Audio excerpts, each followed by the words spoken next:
Well, my people, good afternoon, fuckers. Because it's another great day to have some tech news. Because there has been some developments in the tech universe, and There was. there was some. I don't want to spoil all the titles, but I don't know. Maybe one Apple Vision Pro. Yeah, There's some controversy. Yes. Of course. Yes, because people are a little bit upset about their purchase of 3,500 euros worth of tech. Oh, well, I mean, 3,500 US dollars, but it's more like 4,500 if you want to import it into the EU with the taxes and everything. And that's assuming you have like typically the case, yeah. And that's assumed that you can like ship it to US somewhere first, and then you can from US to Europe, and it's a whole thing. Oh my god, it's flawless victory. Facebook works, Twitch works, and YouTube works. Yes. I've been thinking about this vision thing, Pro. In terms of like this vision thing, yes. Okay. Yeah, I mean, like in the sense of like how outlandishly expensive it is. What chipset does it come with? We'll get to it. I have the answers. If you're tuning in, we're gonna do the technology news with a little twist of European news because we're from Europe and that's what we kind of There's some UK news. There's some. Europe anymore. I'm sorry. Yeah, I mean, in terms it was of cut off from the continent and from the zeitgeist. Yeah, the narrative has moved on. But still. Anyway, but first, how you been? Doing good? Yeah, I guess so. There's some. Maybe being sick or maybe not.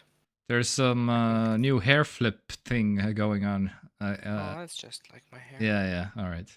I'm the kind of person who doesn't like touch my hair at all. So it kind of exists in the in its natural state. Always. That's good. It doesn't matter. Yeah. I used to care, and then at some point I didn't anymore. I will at some point again, but first I need to cut it, and then I will care again, I guess, because right now it's like just yes. Anyway, but you've been working, doing good. Doing always working. Yeah. Oh no. Yeah. Any my schedule has actually been pretty decent this month. Okay, decent in. But I am missing hours. Okay. Oh, like okay. 3 days and 2 off days and 2 days and 2 off days, something like that. Okay. That's at least like some balance, something resembling a balance at least. I think now you're not allowed to put people like a shit ton of days in a row anymore. I think there's some like new rules that starting from January exist. In the EU. So yeah, like you have to have a certain number of hours in between days of work, and you should have like 2 uninterrupted days off in a week, and there's like a bunch of stuff. So maybe that's why. But I am missing hours now, so that's okay. Not great. But it's more about January being a slow month. Yeah. So the management doesn't want to give you hours, although I wouldn't say that January has been slow. Okay. Will you manage money-wise? Yeah. Yeah, okay. Yeah. I'm still getting paid more than pretty much everyone else working. Yeah. So yeah. I'm also going to be applying for like a promotion potentially. All right. I don't know if I want to do it, but okay. I feel like it's logical that I mean, you should, of course. If it doesn't like involve more responsibility or something, I don't know. What's the? Do you have to take something extra? Sort of, yeah. Okay. It's just like as someone who is in charge of all the kitchen staff and Okay. deals with their certifications and making sure that our stock is in balance and we're not overusing ingredients and Yeah. making sure that the ingredients are fresh, stuff like that. Is it right now? Is it somewhat decent, or is it like completely non-existent? We already have a person dealing with this, but they Yeah, are but too busy with school, so I they see. can't do it. Yeah, and I'm Yeah, like yeah, the only yeah. person working full time, so logically The I only would need person, it, but really? pretty much him. What? Yeah, well, it's hard Wow. work. Restaurant work is hard. And how many people is that? And we have like over 30 right now. I'm not the only person What? in the entire company. Yeah. We have 2 shift managers who also work full time. Well, okay, but But in terms 3 of kitchen people out staff, of 30? 3 people. The restaurant manager technically works full time, Yeah. and our kitchen manager also works full Yeah. time. So 5 Yeah. people out of Oh, 32. I don't know. That's still pretty surprising, actually, to me. I don't know. What? Pretty Well, much. Yeah, okay. a lot of our people are just school, going to school. Sorry. Yeah. They can't, or Yeah, like they yeah. don't want to. But I was in the expecting sense, like maybe half or something. yeah, it would be better honestly, but But yeah, it's probably kind of hard. I feel like in this kind of like restaurant industry, there's a lot of that, like a lot of people working alongside school, or a lot of people working multiple places, and so I feel like it's pretty normal. Which is bad for me because I'm always fighting for my full-time hours because I'm like, I cannot be bothered coming here like occasionally, or you can also like have very short shifts, like 4 or 5 hour shifts. I'm like, I cannot be bothered coming here for 4 hours of work. Yeah. Just give me full days and full hours, and I'll be satisfied. And full pay. But it is a struggle because once in a while it's like resurfaces, and she's like, "Oh, maybe you want to have not full hours, or like maybe you want some short shifts." And I'm like, "No." Yeah. No. Yeah. But I figured that if I do get this promotion, it will be easier because I'll probably need to do some hours like office work. So maybe they'll like put me 1 day per month less in the kitchen, and I will do some other things. And this will also open up some hours for other people. Because yeah, in January everyone has missing hours basically of work. Yeah. Oh, okay. So yeah, I don't know. I haven't applied yet, but I need to write a letter of motivation, and I don't really know what my motivation is other than being good at my job. And money, of course. I mean, if they're gonna pay me more money for this, then I am down. Yeah. But I have a feeling that the management doesn't really like me. Oh, okay. Because Yeah. There was the whole. because I Yeah. if I like see some bullshit happening, I usually just like call it out or talk about it. Yeah. And the management doesn't like that, but they Yeah. can't really do anything because I do my job very well. Mm-hmm. But and I am a good employee, but I feel like Estonians aren't very conflict oriented, which I'm also not really. Like I don't really look for any kind of conflict. But if I notice something that is not okay, then like I will mention it. Bring this up. And yeah, so I feel like for that reason, probably they would rather promote someone else over me, which is fine. Like I don't really care one with the other. I don't believe they give you that much extra money for it anyway. So yeah. Okay. Before we go into the technology news, you weren't here last week, but I wanted to quickly do a guessing game.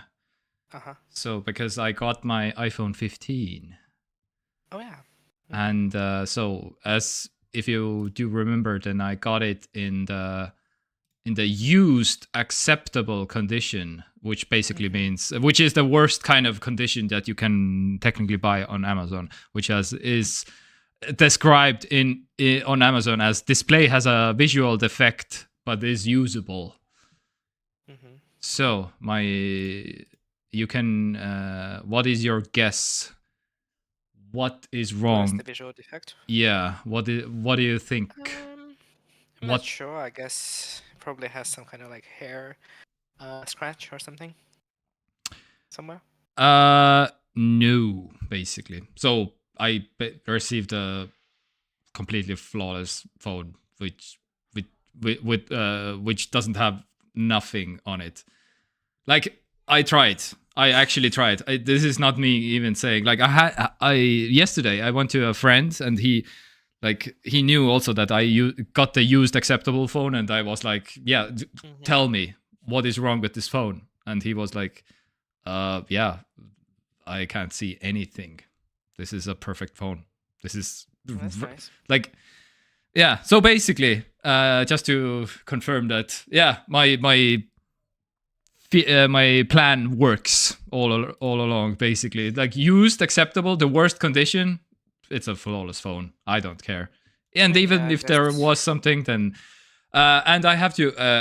This is my mini review of the iPhone 15 of the notch, because you have also the 14 Pro Max, which has also the thing, the dynamic island. The dynamic island. Oh yes. Oh, I love how stupid that name is. Yeah.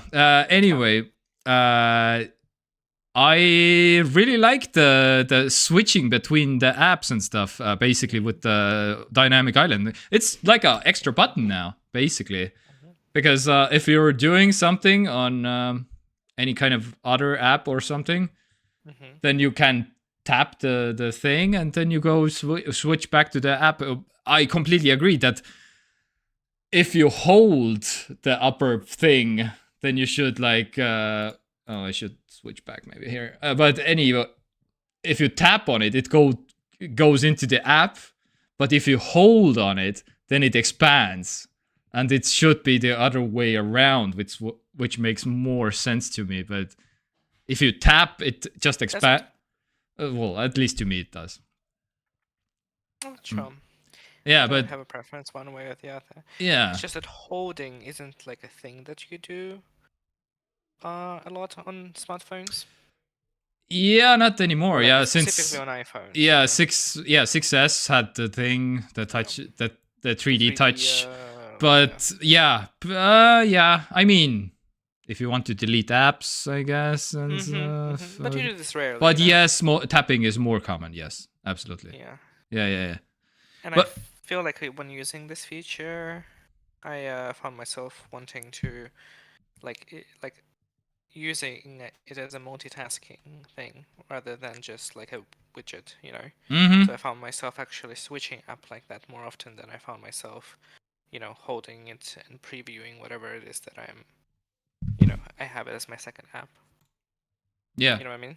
So So I feel like for me it works. Yeah. All right. But yeah. Does the animation the iPhone 15 doesn't have the high refresh rate stuff, right? No, it doesn't. How does it? Does it like? Is it smooth?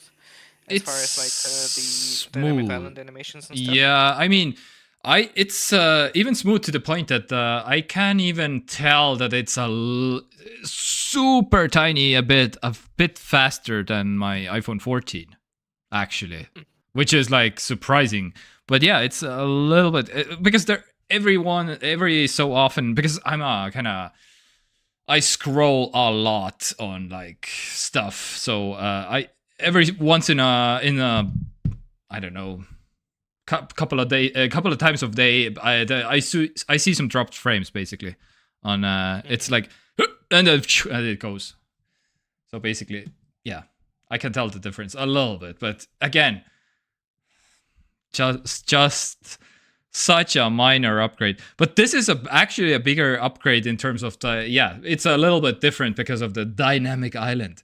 Because before I had the iPhone 12 and I skipped 2 generations for the iPhone 13. I completely skipped from 12 to 14, and it was exactly the same phone. I couldn't even like and at least this is like, oh yeah, there's a new button technically up here now, and which is kind of nice, and yeah. I feel like you kind of want to wait for a few years, and then you have you accumulated enough. But now I'm into this kind of a cycle that I will wait 4 months when the new phone is released, and then I will get it used acceptable and with 580. You can sell the old one as well, yeah. No, yeah, well, the old one is going to the girlfriend, and the girlfriend's phone is going to the mom, and yeah, that's the cycle. That's okay. Well, yeah, you have a pipeline. Yeah. Nothing gets left behind. Yeah. And the oldest phone gets sold. Yes, exactly. That's nice. The oldest phone will go to Luna. Yeah, actually, I technically have a iPhone 7 that I got for free because this is SIM locked. This is carrier locked. So this is if you put a SIM card in it, no data, no signal. Says up here. So basically, this is from US and some kind of a US carrier locked, and somebody was offering it on the Hinnavaatluse forum, I think, yeah. And I was like, sure. And now it's like a iPod / maybe Luna's phone at some point or something. Yeah. Interesting. Actually, that's the plan, yeah. So she's playing some music on this phone from time to time. This is the DJ station for her. Anyhow, shall we get on with the news? Because I don't know if there's a certain predic in the audience, but we're gonna talk about some AGI, artificial general intelligence. Anyway, but that's coming. But first, we're gonna do the most important stuff first, because there was a huge phone announcement this week. The Galaxy S24. This was a phone that was so basically the same from the outside, but it's a little bit rounded as the new iPhones, and it has also titanium as the iPhones, and it's shockingly iPhone-like this generation. Basically, if you look at the side from the phone, where is the side profile? Yeah. This is so much iPhone, basically. Oh, God. From the side, this could be easily like an iPhone right now.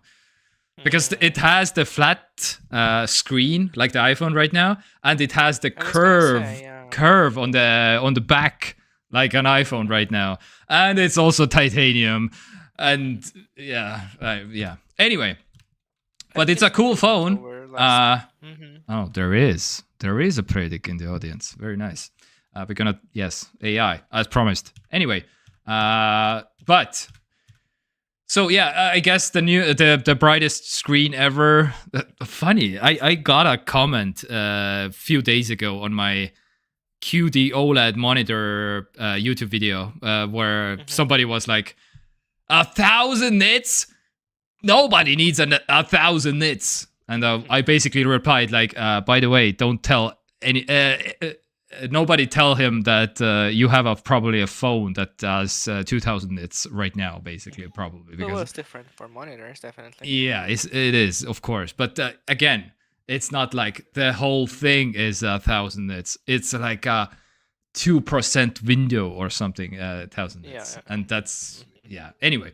Meanwhile, yeah, again, the Samsung is the new king of brightnesses, because that's brighter than the iPhone's 2300. Oh, I might get this wrong. The Pixel 8. Dim. Yeah, it's just unusable. So basically, the Pixel 8 was 20. Oh, I think the iPhone was 2,000. The Pixel 8 was 2,300. The Pixel 8 Pro was 2,300, and now 2,600 is the king of all displays in terms of brightness. Anyway, and you can do like a 144p with 120 hertz, which is also all the time. Previously, Samsung was like, too much battery, but they now put a massive battery in it, like 4,000 for the smallest size, which is like pretty massive. And the bigger one even gets like 4,900 milliamp hours, which is like noise. Anyway, yeah, 4,900 for the plus variant, I guess, and I don't know about the ultra. But anyway, boring. I would say, but the exciting part of this phone is actually the software, because yeah, here you can see like some, I don't know, the price, maybe it could be interesting, 800,000 and 1,300 for the ultra. Yeah, 4,000.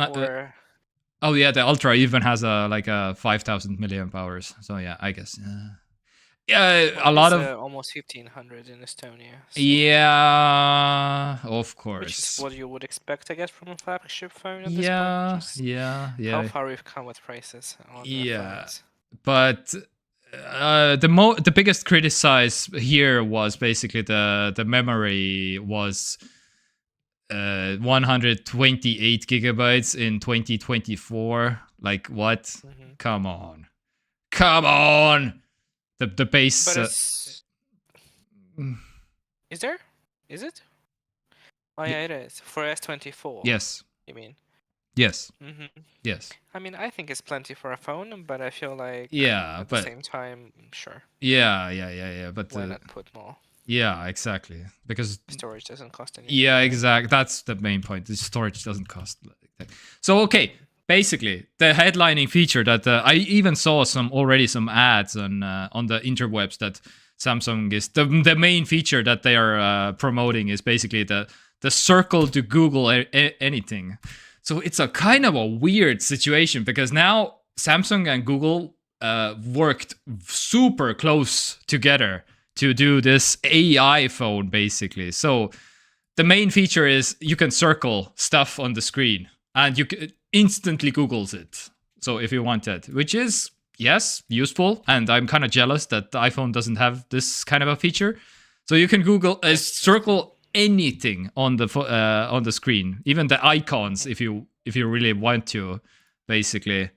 And yeah, you can circle this skirt, and you can instantly find a skirt online if you want to, or any kind of photo. Yeah, this car, for example.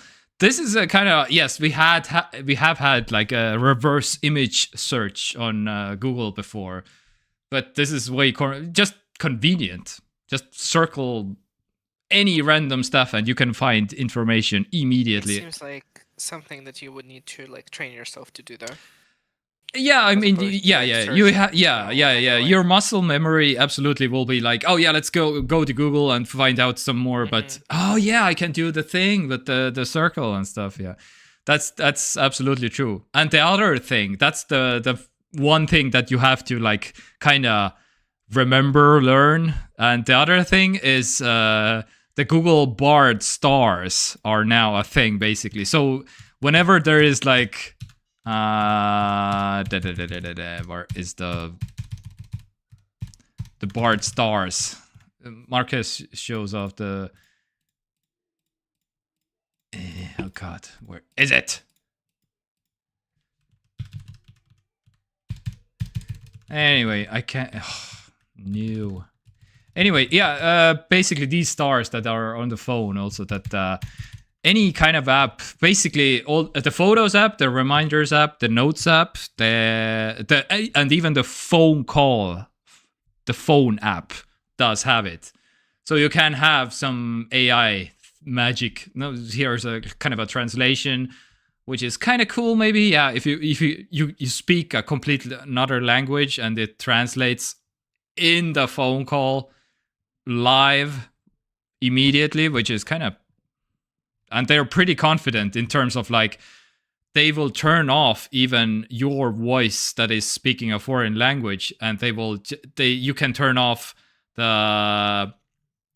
your voice and they will just display the translated voice, which is pretty bold, actually, I would say, because they are so confident that, yeah, this will just work. But at the same time, if you're speaking a completely different language that doesn't mean anything to the other person, that it doesn't speak the language, then, okay, yeah, I guess.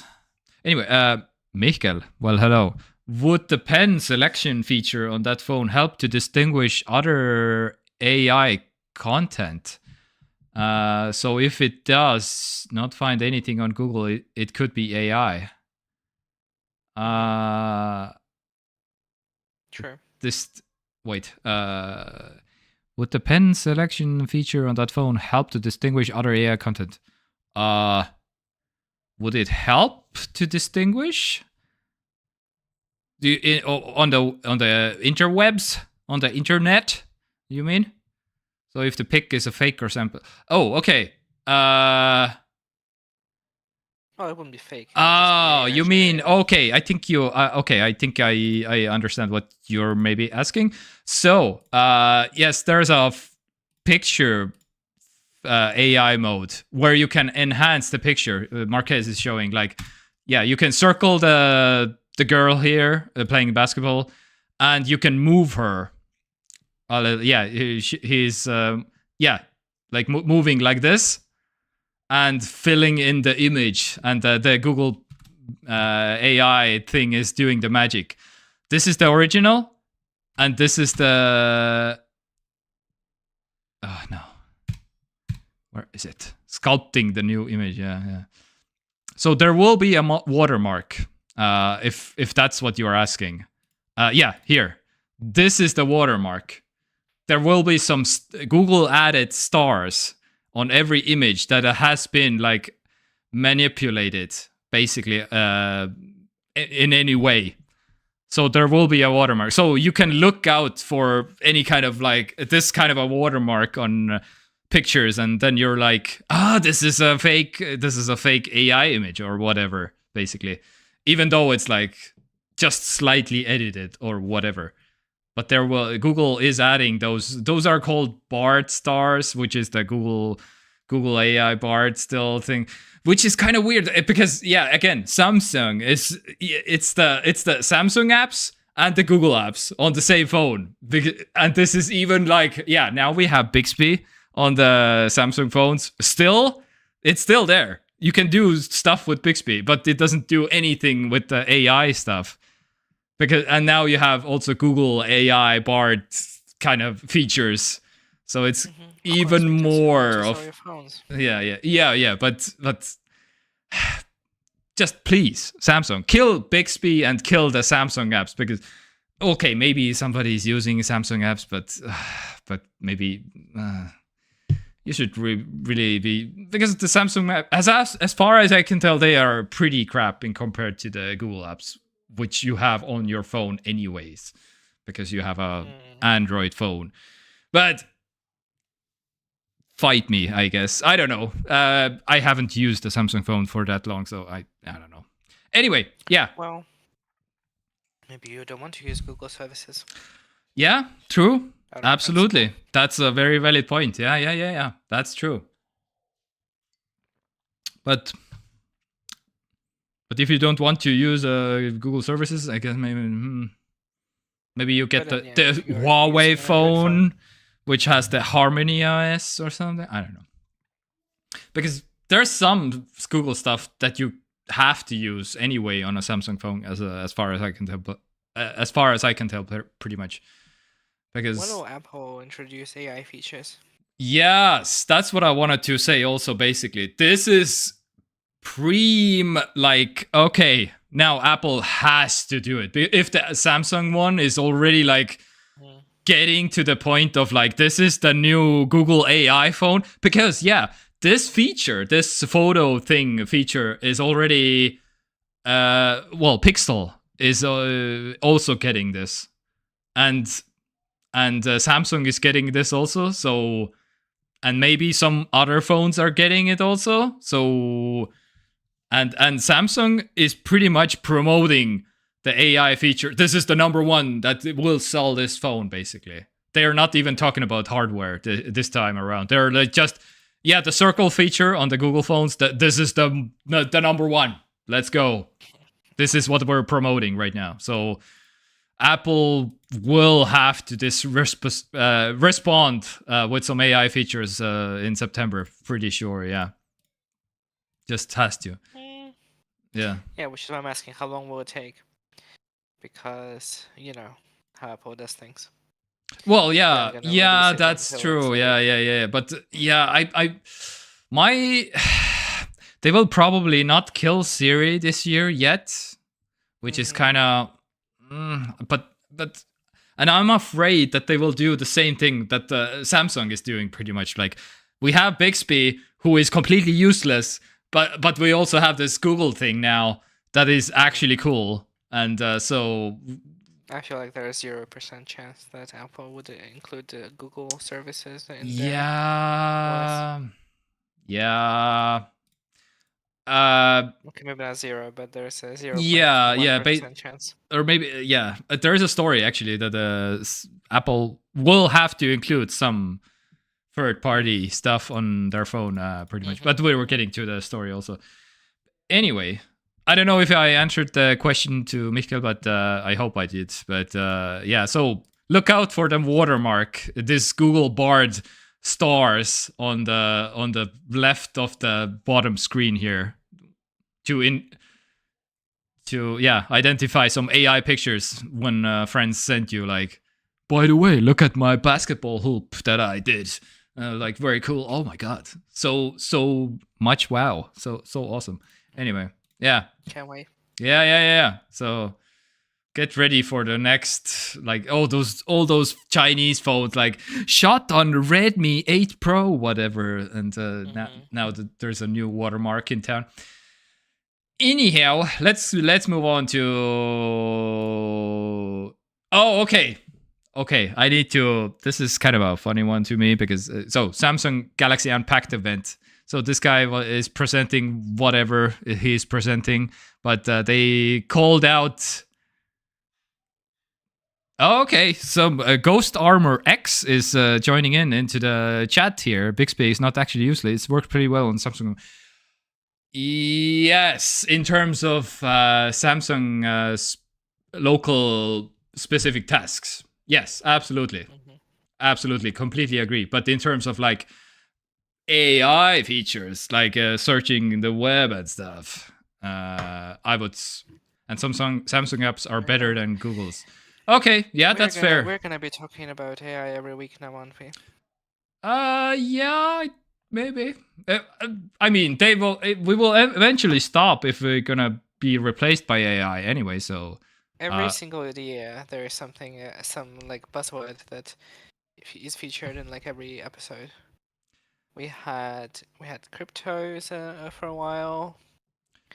I mean, they still exist, but nobody really cares about them that much anymore. I mean, yeah, the crypto is on the rise actually. So people are start to care a little bit. But yeah, NFTs are dead. That's completely. NFTs, yeah, that's right. Those that's are dead. One. Like, yeah, not pointless. Yeah, but crypto. And then what else? Of course. Then last year we talked every week about Twitter. Well, yeah. Yeah. Specifically about Elon Musk. I feel like he was the most discussed topic, unfortunately. Yeah, I mean, in different ways. Yeah. Because. And this year is the year of AI, right? Yeah, it was already like starting last year, but yeah. I mean, yeah, but it started last year, but that's this year is gonna be every week. But that's the new hotness. It was 5G 2 years ago or so, 3 years. Yeah. 5G was the new hotness. Which also completely pointless in most cases. Yeah, I mean, because it doesn't really offer that much. Yeah, in certain conditions, yes, but the huge downside that everyone agrees basically is like battery life is like completely out of like trash with 5G. So that's why so many people turned it off. Anyway, I just wanted to mention this Samsung Galaxy Unpacked thing that they invited out Pokimane, which is the correct Twitch streamer. They were one of the most world's famous Twitch streamers. And I know who she is. Sorry? I know who she is. Yeah. She's pretty weirdly. I mean, I'm aware that she exists right now. Yeah, I am exactly. I'm the same. I haven't watched a single video that she has ever done, but I'm aware that she exists. Yes. So yeah, and she was invited into the Samsung Galaxy Unpacked event. Sure. but there is one flaw. If you can spot it, I will play the clip now. About its impressive gameplay than Pokemon. Was she AI generated? Oh no! So yeah, you couldn't hear the audio, but she was introduced as Pokemon. Oh no. Anyway, Samsung Shame. representatives. That's how it's actually spelled. Pokimane. So I googled. I just had to make sure. Pokimane is the correct. Even Google has this thing that you can like listen to. Pokimane. So, but in a surprise, then I was okay. Maybe there is. Why is there like some? Maybe she has some kind of a different take on how she should be pronounced, and I stumbled across this video from 7 years ago. Which is, from Pokimane's YouTube channel. Pokimane, and it's actually pronounced Pokemon, not Poke-I-Mane, because it's supposed to be... So, and she in this video says, actually, Pokemon. Which is, I don't know, some kind of a twist that I wasn't expecting, but maybe this is some really outdated information. Well, 7 years, I guess. Maybe she did a rebrand of like now but yeah, there is still 7 years ago she uploaded a video saying no, it's pronounced Pokemon. I don't know what to believe anymore. Who knows? But probably Pokimane is correct. How did you stumble on this? Because I was doing research. Another rabbit hole. Yes. Well, I think her name is Iman, so maybe that's what was the original idea. Yes. But, I think she's legally not allowed. You to already, say Pokemon. you know more than me actually. Yeah. I think yes. Her actual name. There's a. Oh no. She even says this in this video. I think. What is her actual name? Oh no. Of course. Did not expect to hear about Pokemon today. Yeah. Me neither. But Also anyway. Pokemon. So anyhow, so there's that, I suppose. But let's move on. The Zuck, set out a new goal for the whole world. So the lizard Metaverse. This is another buzzword that we have been talking about. Had been talking about. For a while. Yeah, exactly. That metaverse was completely also disappeared from public consciousness. Yeah, and now we're AI all the time. AI, but the new buzzword, if for Mark at least, the Zuck is AGI. So that means artificial general intelligence. So that's basically okay. There isn't like I don't believe there is a actual definitive oh my god, I can't write. It's an AI that will rule the entire planet. Yeah. The AI overlord. Yeah, so honestly, I feel like it would be an improvement. I can. Okay, I will do the definition first. AGI is a theoretical pursuit to development AI system that possess autonomous self-control and a reasonable degree of self-understanding and the ability to learn new skills. So again, reasonable. What does that even mean? Who knows? Basically, everyone has their own benchmark or what an AGI is, and that's why because the reasonable, who knows? So I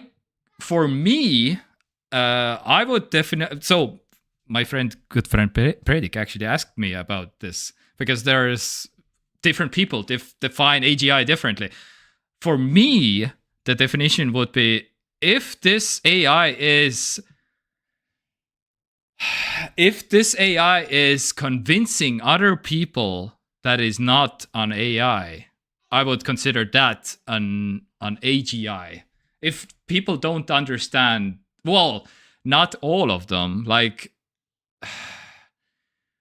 a lot of them. I don't know what that means. Who knows what number? But yeah, if it convinces some actual people that this AI is not, it is completely fooling people, actual people, that this is an actually human.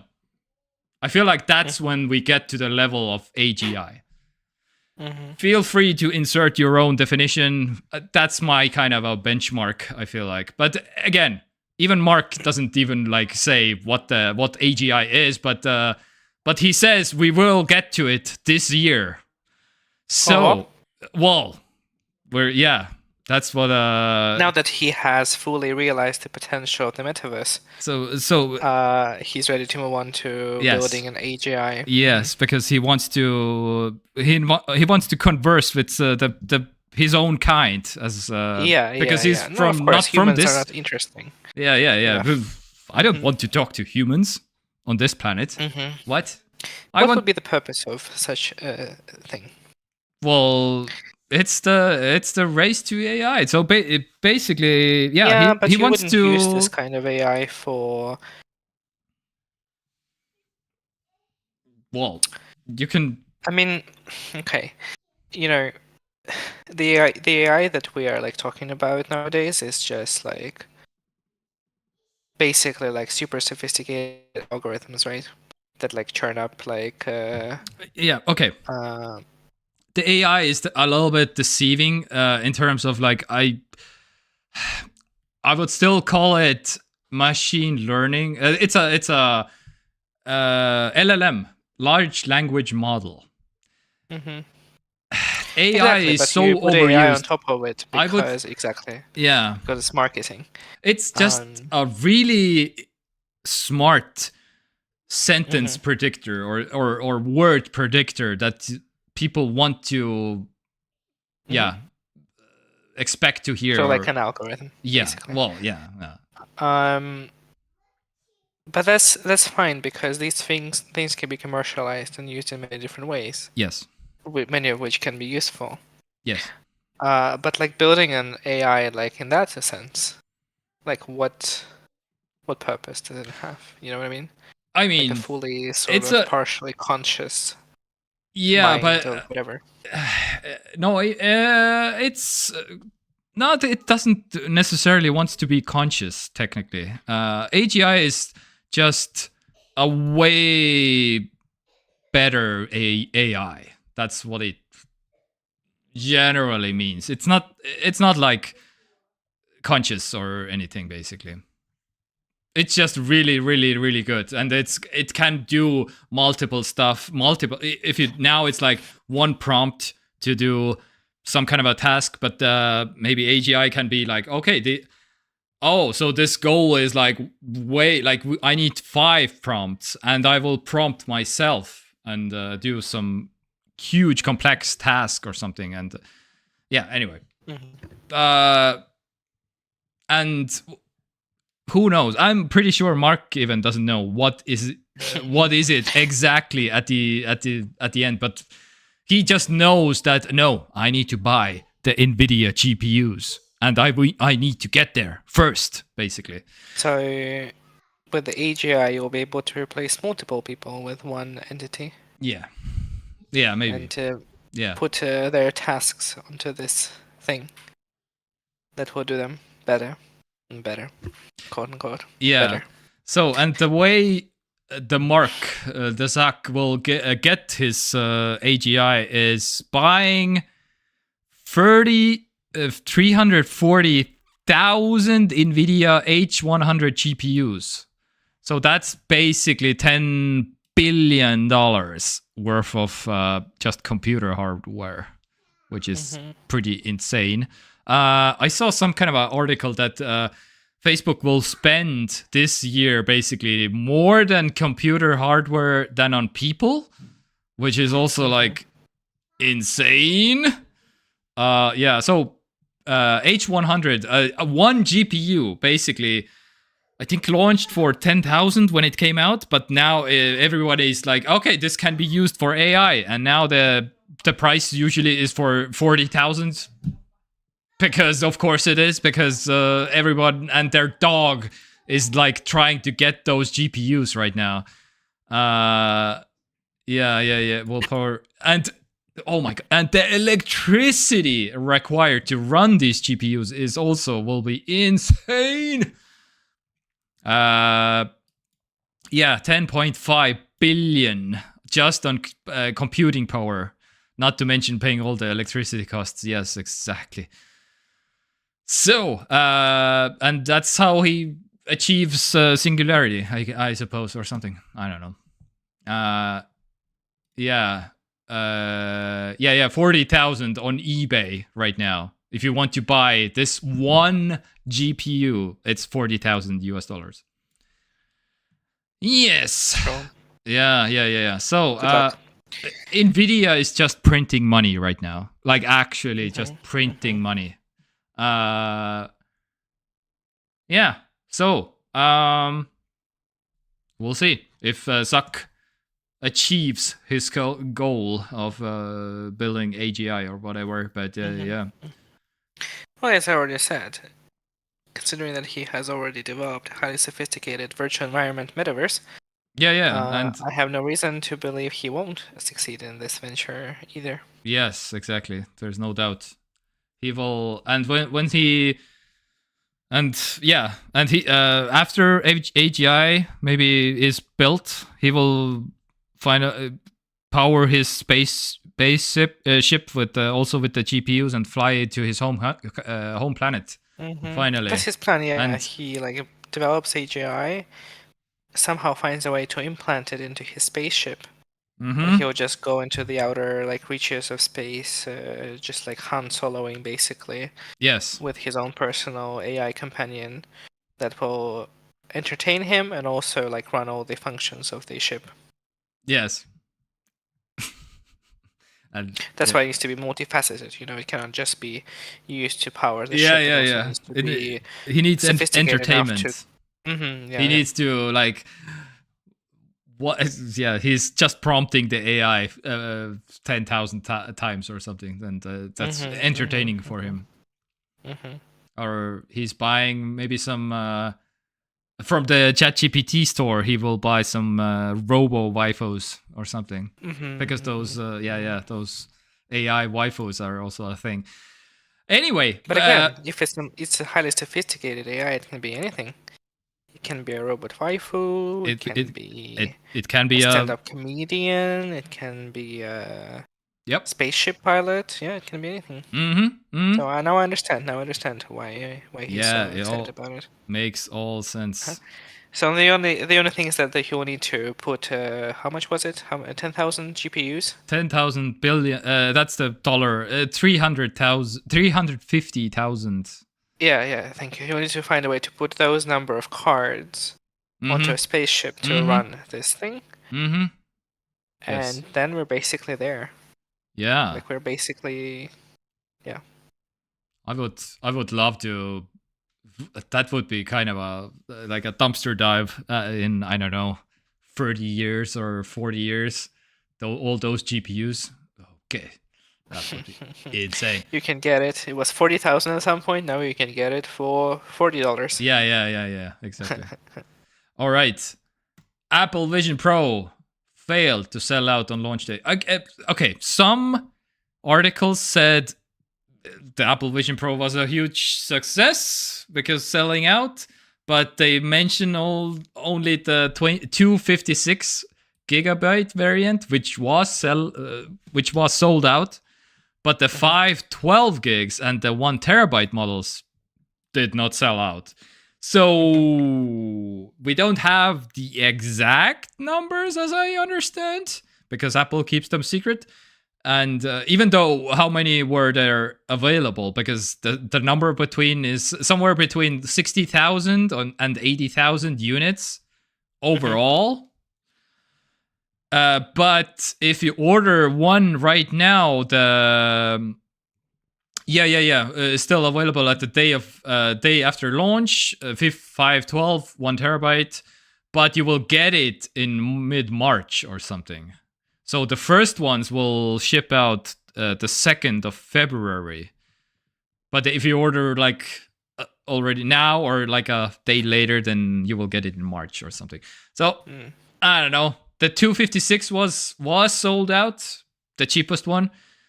But yeah, apparently, and so, which is kind of surprising because every single media outlet expected Apple Vision Pro, because they're making only 60,000 to 80,000 units. They all expected it to completely sell out, all of them, and it's kind of surprising that to most of the media that no, it's not sold out. So, but the big caveat dead here. In the water. Sorry. The device is dead in the water. I mean, confirmed. Maybe. Apple is cancelled. Maybe, because the other huge headline that was making the rounds this week is YouTube, Spotify, and Netflix are not coming to the Apple Vision Pro.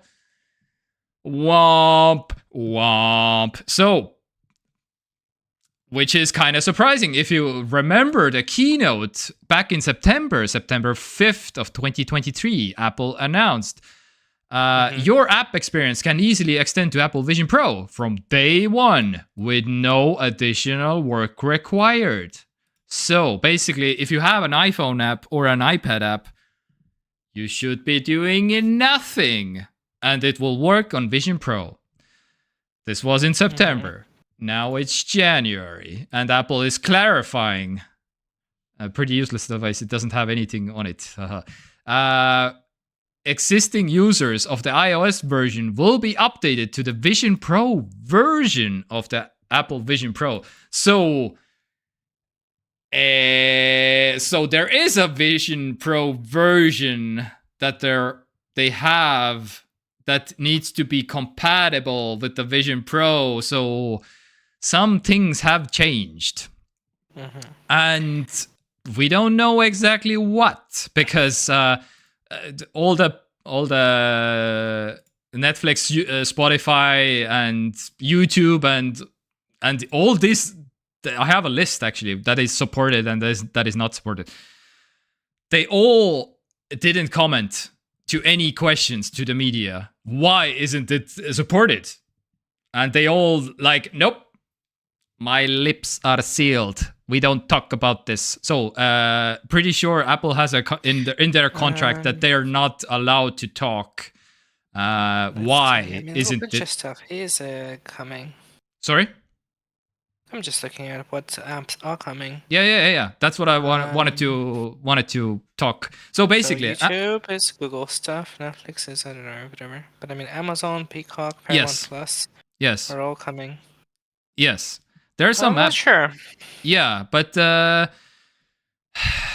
also all the Facebook things are not coming. Yes, Amazon Prime is coming, which is Reddit is coming, Discord is coming, Telegram. Yeah, Uber is coming. Okay. Of course, because Because, you put your Vision Pro on, you order yourself an Uber, then you go out to eat or to work, and that's how it works. So, I am, again, okay, so I'm very interested in the Vision Pro, but again, in like 5 years or something, because like what? I can't even like... Spotify. You don't have Spotify? Like this is I feel like Spotify is one of them. Like, why is Spotify not compatible? It's just music. You don't even need to see something. And you can't have music playing? Like what? Come on. Well, it could be because it's too jank. So Apple is just delaying it themselves. I don't know. Certify it for release. But when it comes to like the bigger companies like Google and stuff, that's. I imagine they just kind of, I don't know. Maybe they don't want to release their apps on it because they want to have their own headsets. Or Oh, they will release their own 3500 headset. yeah, of They course. all That's what I will. mean. Yes. Yeah. Get ready It's kind for of the. sad. Yeah.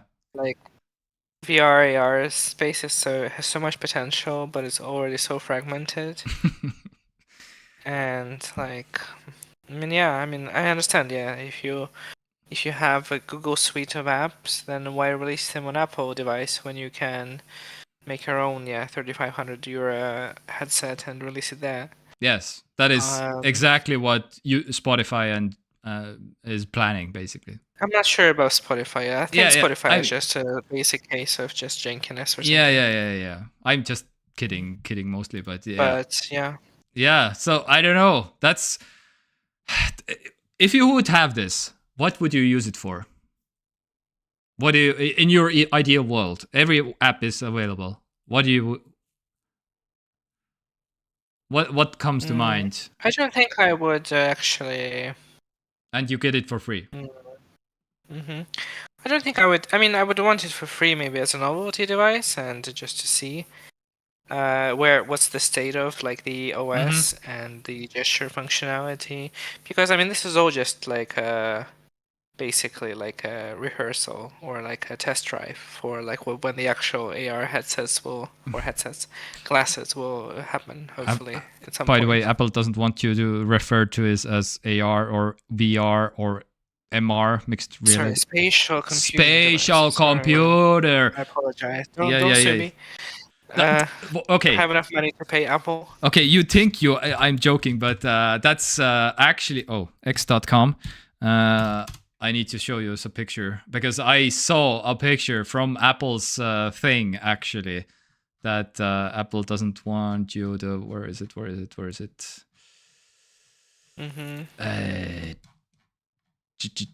What? Damn it! Wait. But yeah, to answer your question, I think at this point I wouldn't get much use out of it. Other than the novelty factor and making some content out of it or something. Yeah. Okay. But the YouTuber conceptually, way. I'm very on board with this kind of stuff, and I think there's a lot of potential there. And even in its first gen iteration, like $3,500 is like absurd, but also it's the same as like a MacBook Pro. Yes. A higher end MacBook Pro. Yes. So for people who are willing to spend that much money on a laptop, and if you could reasonably replace a lot of laptop functionalities with a headset, again, you can't really because it will last you for 2 hours or whatever. Yeah, I mean, you can plug it in. You can plug in the battery, and then, you can't move around. So you will at that point you may as well be using a computer, which is kind of because at first they kind of in the first presentation they kind of said like, no, you don't need anything. This is running its own Vision OS and stuff, but now I have seen even some mentions of no, if you want to use your for example video editing, if you want to use Final Cut, you need to plug it into a Mac, which is also like okay, but okay. So at that point you may as well be using your Mac. Yeah. I feel like, and so it's kind of I don't know about all kinds of apps, but Final Cut you need to plug it into the Mac already, which before it was like, no, you can do everything because it has it. To answer your previous question, it runs M2. It doesn't run M3, the newest one, because it was designed with the M2 processor. So it's probably fine. But again, the biggest downside for me also that I saw on the internet is like really heavy. Even though it's lighter than Microsoft's HoloLens, as I understand. Okay, I want to do this. It's not more expensive either.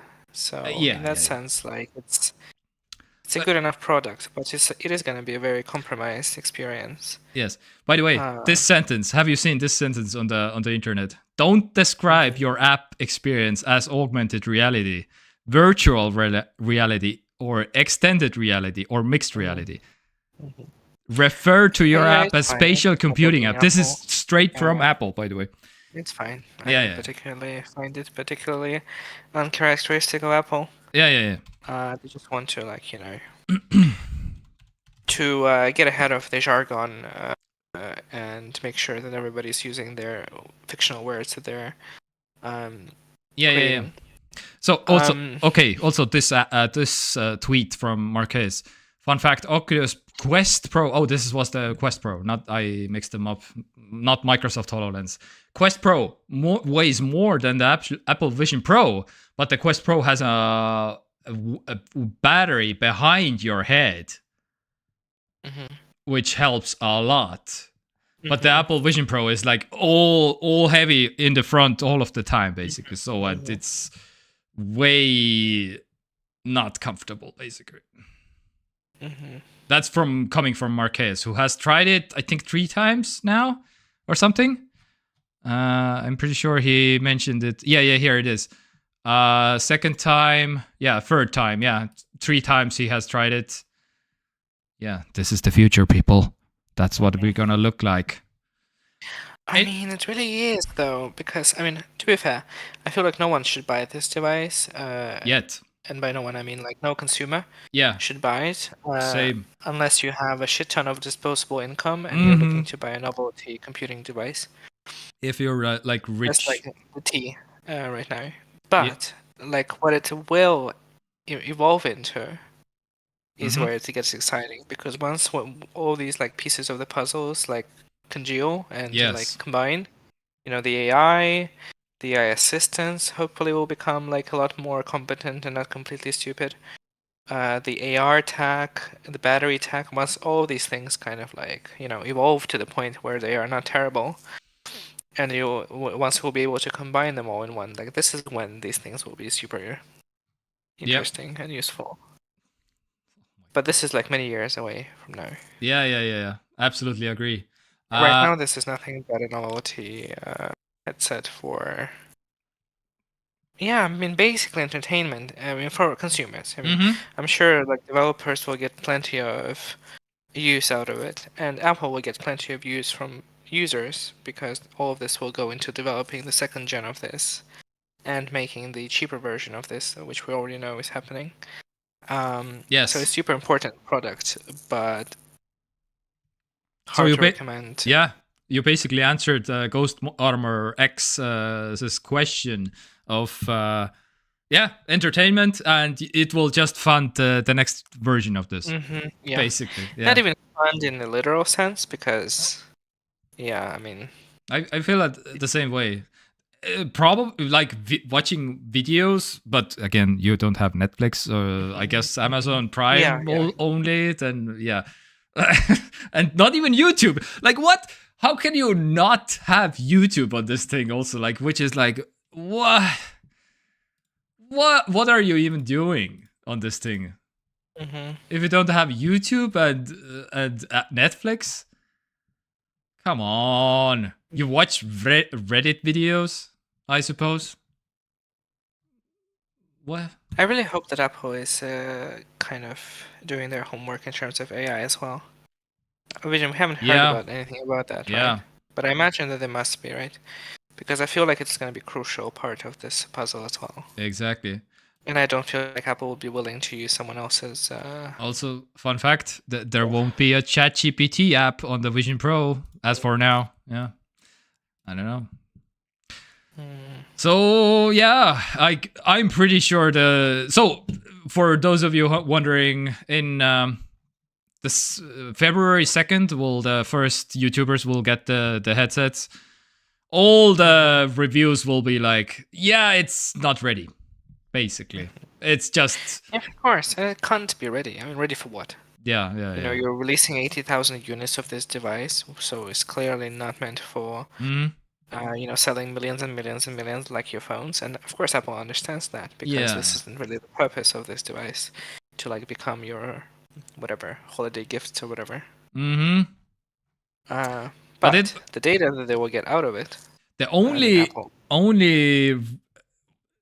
only reason why I would get this thing is to sell it in like, I don't know, 15 years or something. And then we'll be like, oh my god, this is the first one, absolutely super rare, mint condition, never opened package.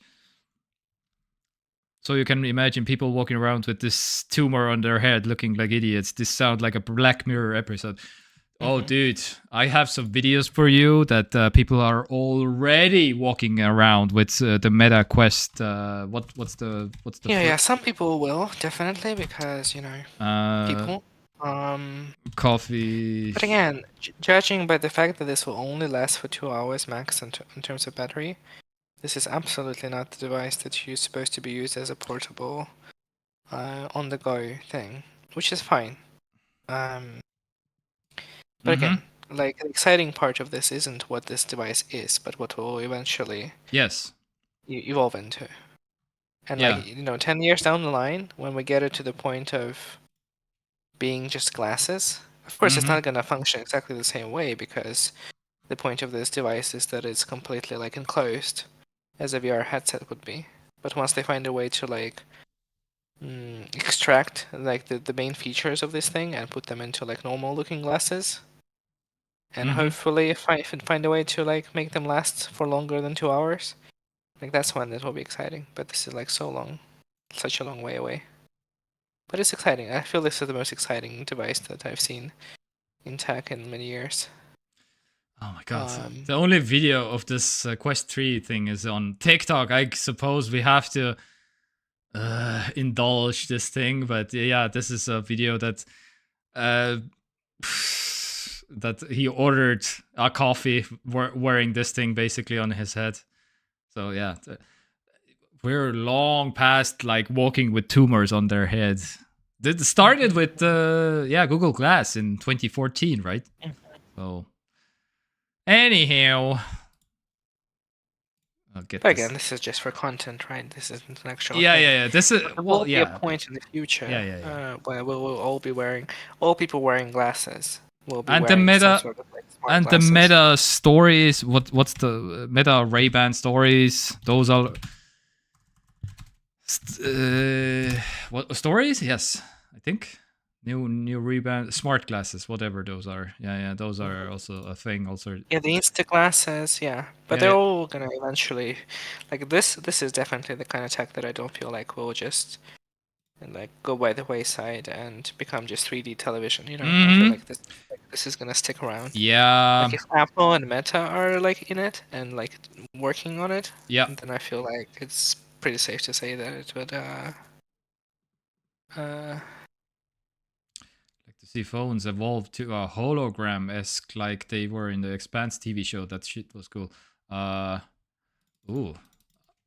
don't think I have seen the Expanse glasses. What are the oh no.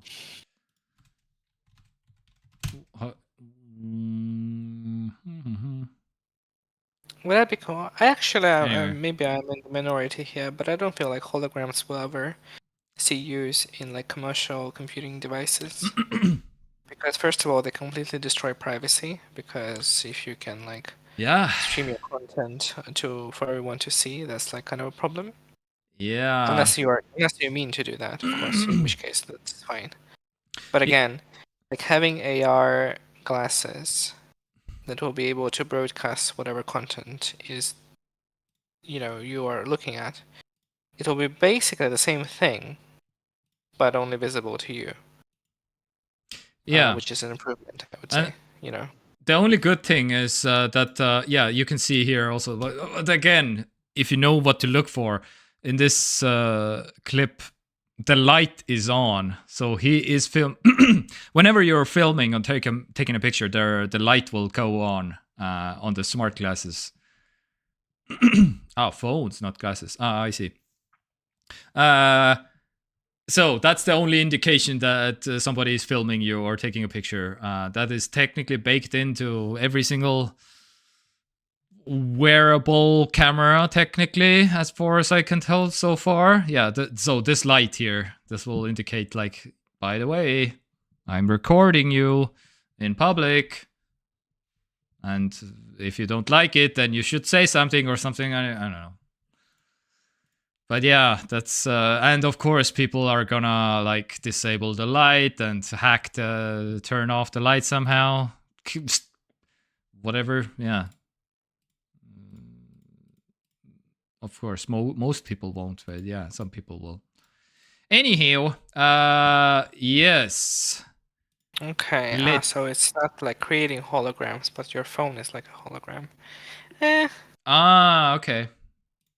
Can you send me some, like a... I don't know, I just looked at the hand terminal is what it's called apparently in the Expanse universe. Ah. I mean, I understand it, but I feel like still like AR glasses or smart glasses is an improvement on this idea also. Hand terminal. Because again, it frees up your hands to do other things, you know? Yeah, that's cool. Yes. But again, it seems more like a novelty in its current, like, in that kind of thing. This looks still like a thing you need to hold. That you can't like, but I'm pretty sure.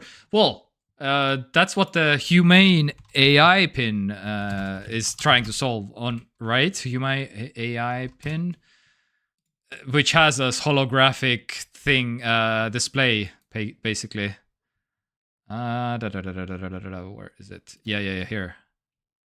This thing. By the way, this is also, again, this is the year of AI or something. So these are two Apple former executives that started Lolsvelm. Good morning.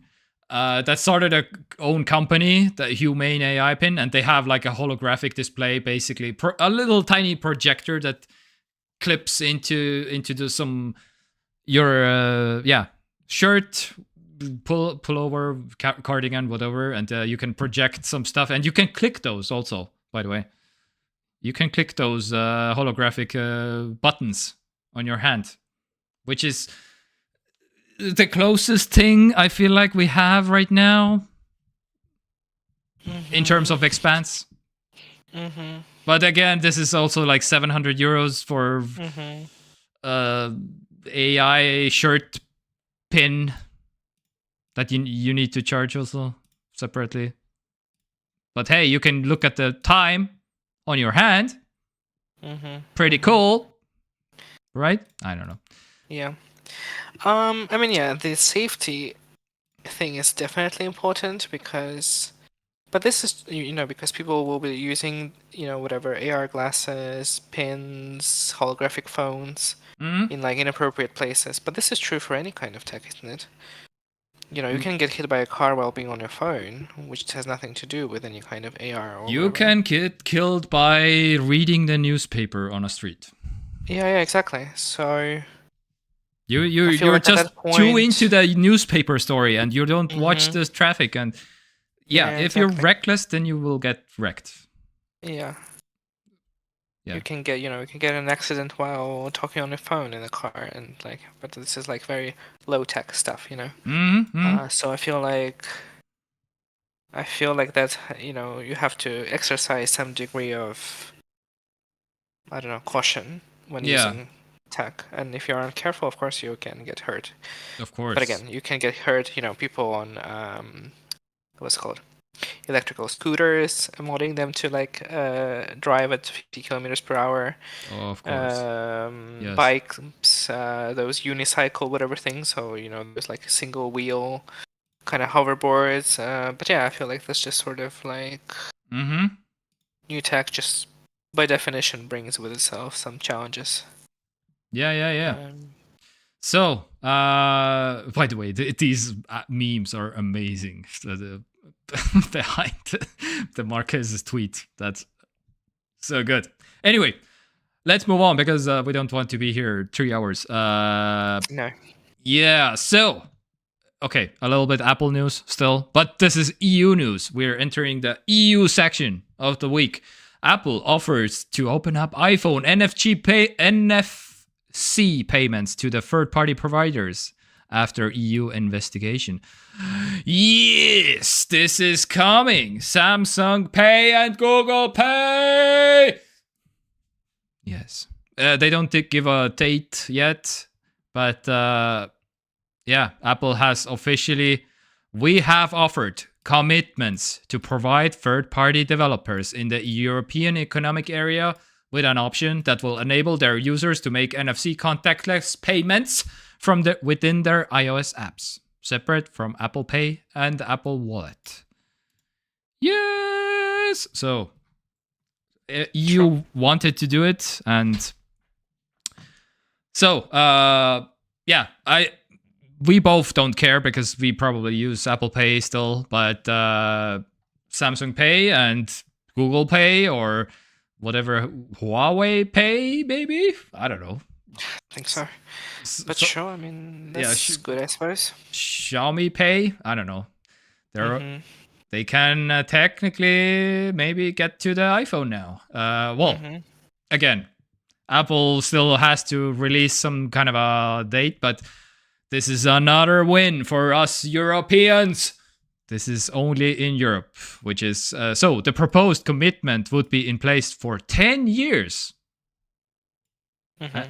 And if they don't do it, then 10%, a 10% fine of the Apple's worldwide annual turnover if it doesn't honor them. 10%, that's a lot. That is a fine that Apple doesn't want to pay. Absolutely. So, but 10 years.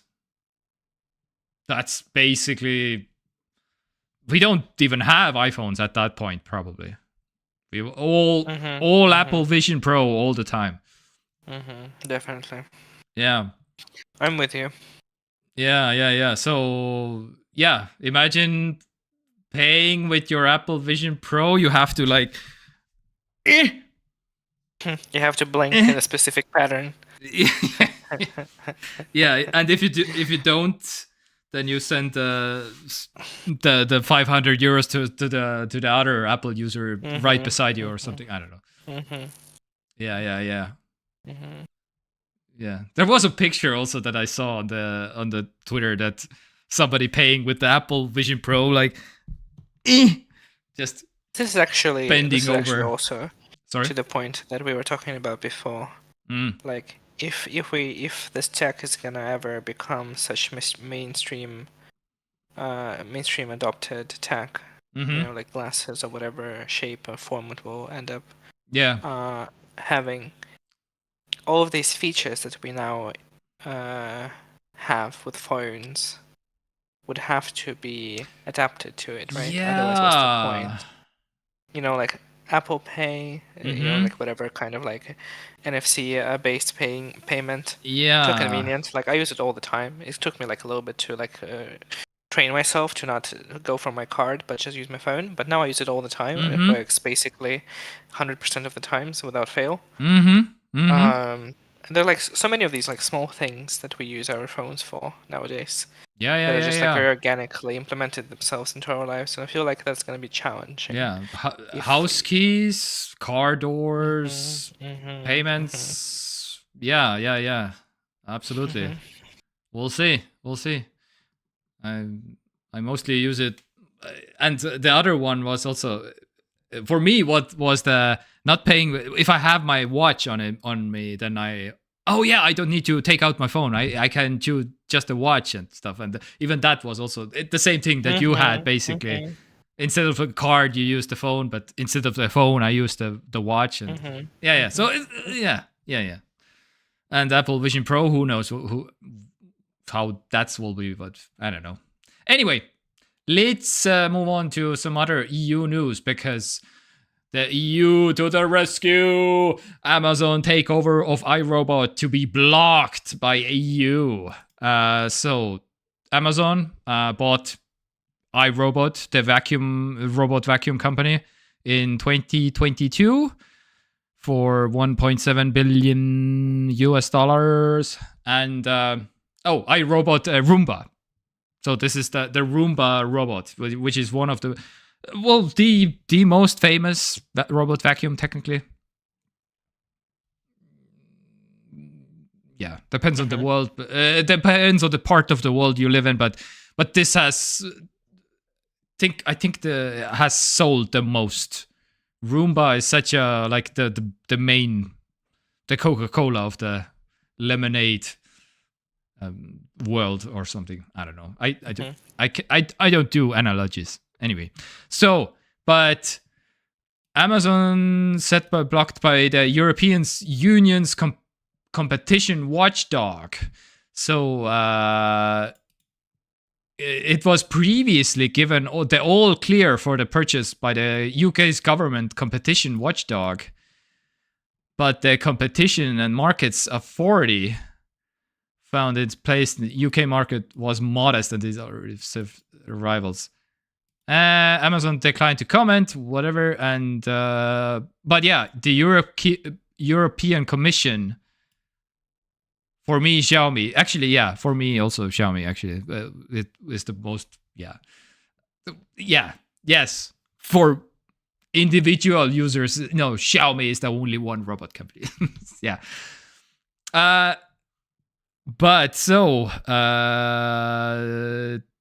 has the legal deadline of February 14 to make its decision, but the commissioner's 27 top political leaders will need to reach a consensus on the rejection before a final decision can be issued. 40% shares, the trading, dropped completely. Roomba models sell in the region of £1,648 in the UK? Wait, what?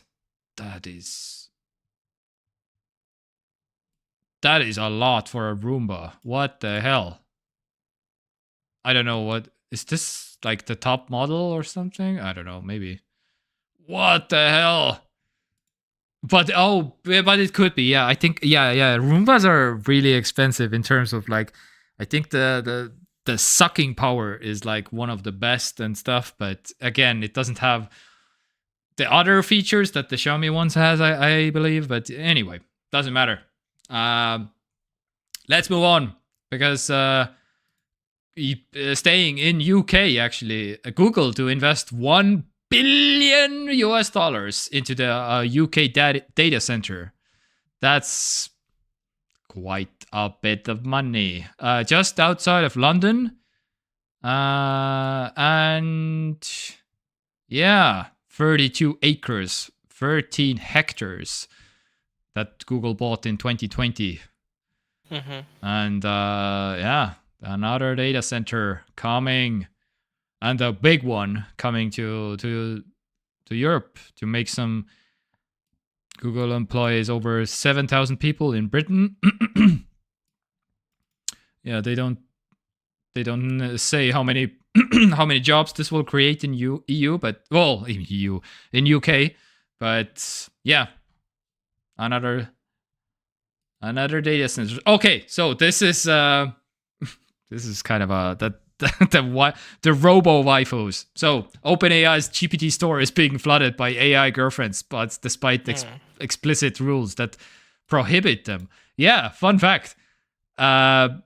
Sam Altman doesn't really want those robo waifus, but it's completely packed with them already. Because everyone is like, yes, robo waifus, march forward. Because there's a lot of single horny guys out there or something. I don't know. You just are agreeing. Yeah. Nothing in this piece of news is surprising me. I feel this is just like internet functioning normally as intended. Yeah. And I mean, all new tech eventually is sort of like, eventually. It's actually one of the first things that ends up happening is that just like some kind of like horny related applicability. VR, AI, you name it. Honestly, it's all got like it has all the three: money, AI, and sex. Yes, all of them. So. Yeah, basically, it was launched on Wednesday last week or something, I think. So Ooh, it's that was fast. already completely We filled. are- Completely So filled. Wednesday last week. Okay, so we're a week and a half. Yeah. Yeah, That was yeah. fast. Okay. Yeah, so it's all robo waifus all the time, every day. OpenAI custom-made GPTs. Yeah. Korean girlfriends. Virtual sweetheart, your girlfriend Scarlett. But the other interesting bit of news that Sam Altman did this week is OpenAI quietly removes ban on the military use of its AI tools. So it was previously said that you cannot use AI in combat, in warfare, in wars, in I don't know, drones, whatever. But not anymore because they removed nope. It was use our services to harm yourself or others, including to develop or use weapons. This was previously, and now it's gone. Now you can develop weapons, and now you can use weapons with AI. So Yeah. Terminator uprising when? Yeah. Sam Altman is, I would say, not the most handsome Sarah Connor or something, but I guess maybe, I don't know. Maybe he who's gonna play Sarah Connor then? Yeah. So Skynet is forming, people. I don't know. OpenAI, yeah. Have they not read Isaac Asimov's 3 Laws of Robotics? Yeah. Exactly. I think those are the same that also in iRobot with Will Smith. Yeah. The movie. All right, but yeah. Yeah, so this is coming. So yeah, I don't know. Look forward to your next drone. By the way, oh my god, I saw this. You can buy a drone on Alibaba, by the way. Which okay, maybe not anymore, but I somebody saw this and can I found this? Some kind of an Iranian drone. Yeah. Knockoff Iranian drone sold on Alibaba was meant for war. Yeah. Jesus Christ. You can, yeah. This was a thing at some point. Yeah, just go to Alibaba. You get like a $57,000 drone from Alibaba, shipped to you directly, made by our. It's a knockoff, so it's kind of a, yeah, I don't know, some kind of a cheaper version of the Iranian kamikaze drones. The world we live in right now. I'm so stuck on the news about using AI in warfare. Can you imagine? Oh yeah. I mean, even if we are avoiding the apocalyptic scenario of the machines rising against us, can you imagine how completely what's the word I'm looking for? How completely dominant the developed countries can become in terms of just combat capabilities. We already have a lot of unmanned, drones, unmanned vehicles as a thing that exists that are remotely controlled. But can you imagine a scenario where we simultaneously live in a world where there are countries who have no stake in AI whatsoever, who don't have the technology to even begin developing AI weaponry, and countries like the US that have sophisticated AI controlled drones or I don't know, whatever, armed vehicles, tanks, whatever. Yeah. Planes, like jets. Can you imagine? Yeah. Or this thing, basically, which is also, or something like that. I mean, it doesn't have to look like a conventional a weapon. That's true. I mean, this is more difficult because, yeah. But yeah, of course, yeah, these dogs, the Boston Dynamics dogs, like it's basically right. The post-apocalyptic sci-fi scenarios are basically writing themselves. There is even a Black Mirror episode about this. I'm pretty sure. Yeah. About some weird machine gun armored dogs or whatever, dog-esque animals, just Yeah, completely and if you wiping were, out and everyone. and some people were a few years ago, they were also saying, no, this will never be used in a combat warfare because those are so expensive. Like the first Boston Dynamic robot dogs that they sold were 100,000 something, 100K basically. And 2 years later or 3 years later, here we are. Xiaomi is ripping off their robot dogs with, I don't know, 1,600. Which is nothing. Which is Like, in terms of, absolutely like- nothing. Yeah. In terms of a military industrial complex, Mm-hmm. what if you can attach some things to it and even if it costs $10,000 Mhm, by the end of mhm. it, it's completely nothing. Yeah. But the first ones were Boston Dynamics were 100K. I'm pretty sure. Robot dog cost. Or okay, 7,000. Yeah, that's the new price, 75. But I'm pretty sure the first one was 100K. But yeah, robot. Well, there's one in 150. Well, yeah. Anyway, you get the point. All right. Latest AI scandal in Estonia. One political party made a Christmas cards that for some people look like deportation at winter. What? What is this? Oh, this is made by AI. Some kind of a Christmas card in Estonia to. Oh, this is more in the lines of deportation. This looks more like deportation or something. Oh God. It is kind of weird. Well, there you go. A very weird, uncanny valley feel that AI art has. Yeah. Oh God. It's almost as if artists have intent when they paint something, but AIs don't have anything other than the actual prompt that you are directing it with. Yeah. Who would have thought? Oh God. Who would have thought? All right. But yeah. Okay, speaking of errors in AI and so DPD made a chatbot with, of course, say it with me, with AI. AI.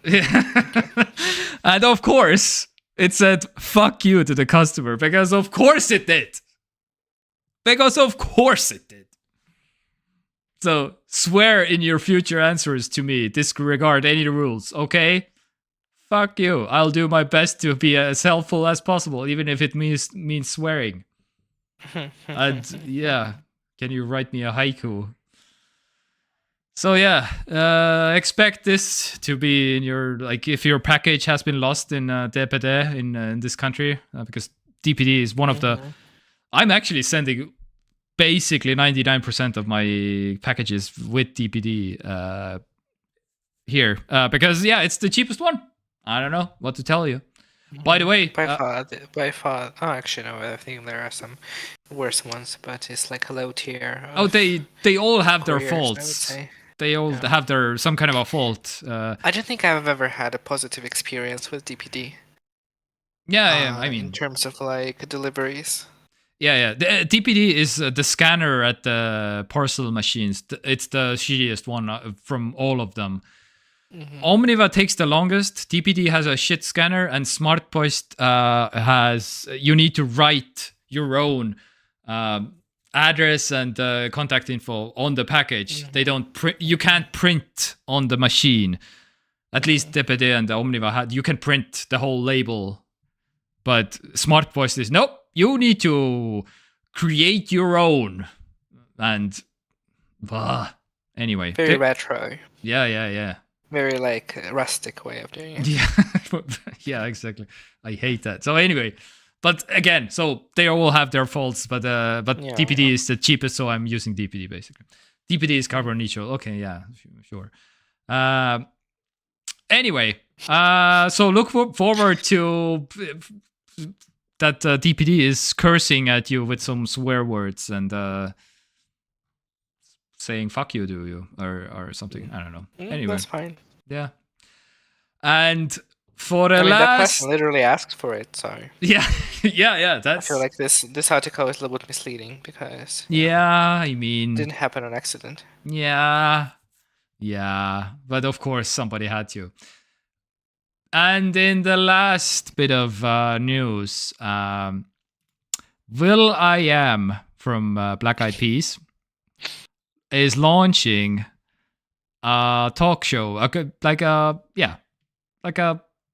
talk show host, talk show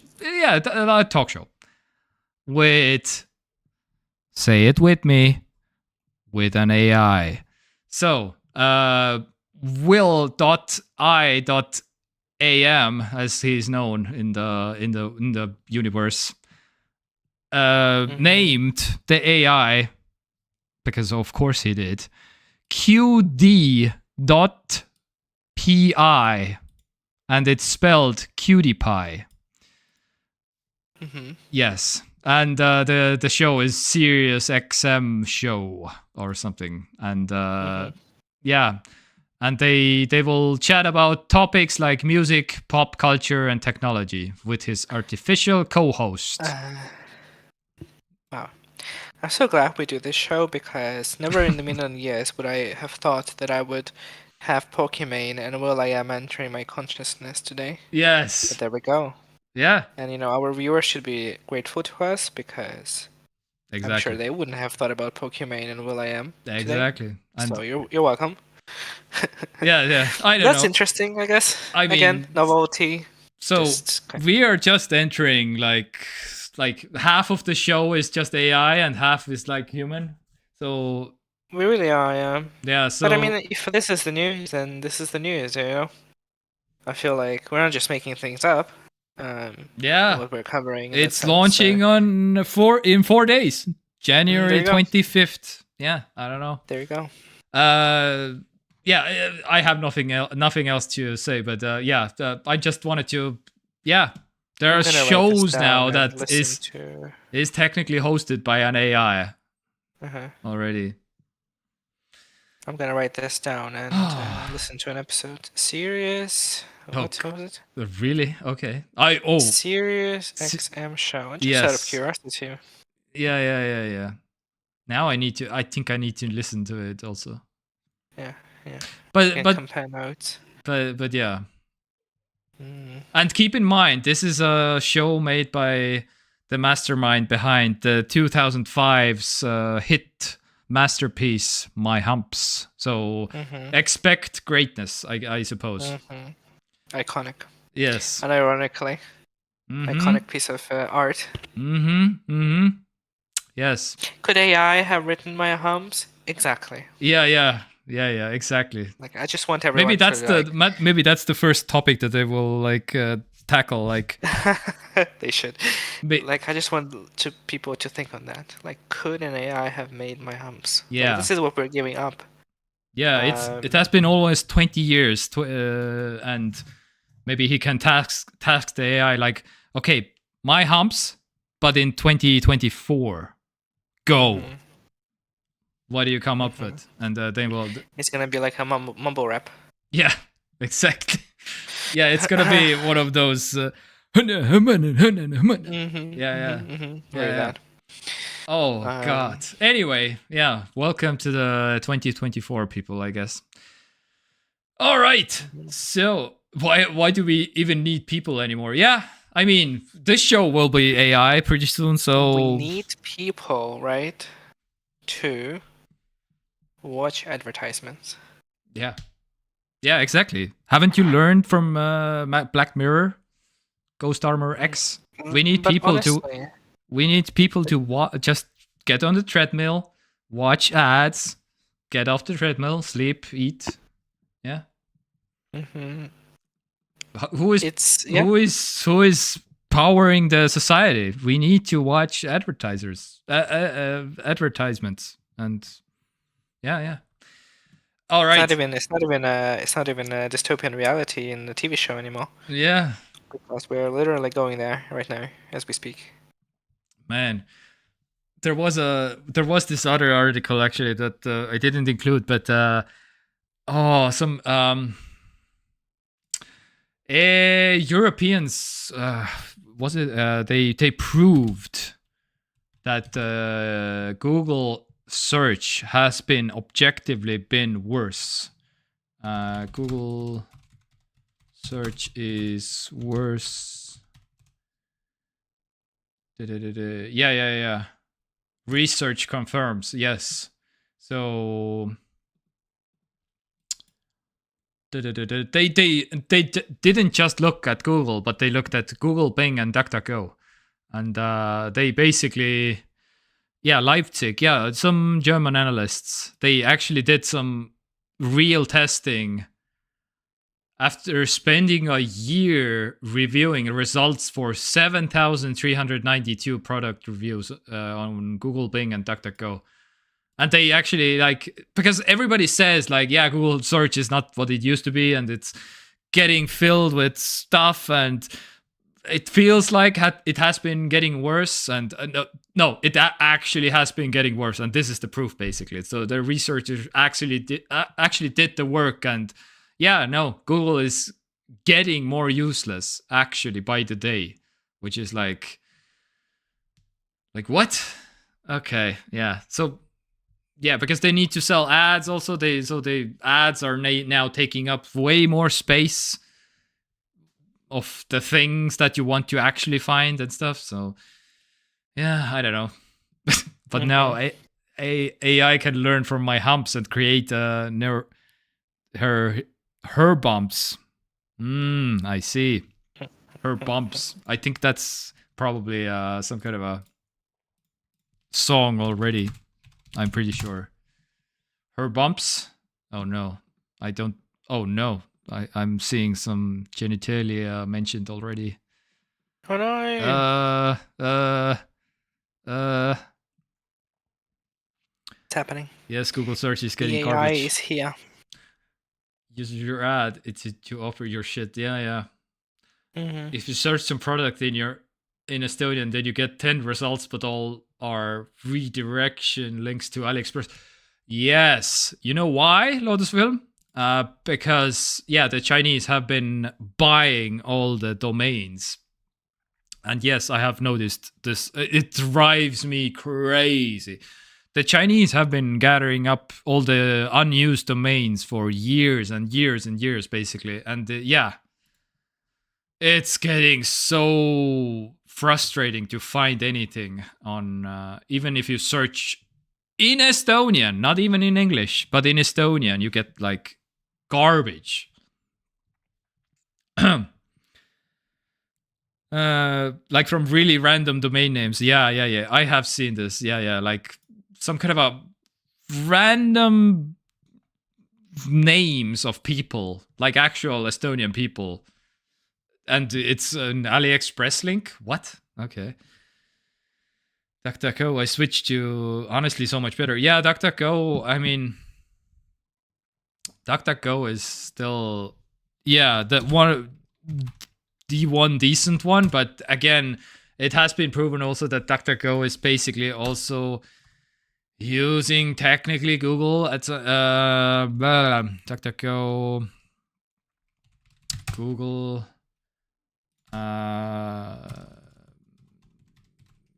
Not I think the web crawler, but I remember something about DuckDuckGo. Yes, they do. There's also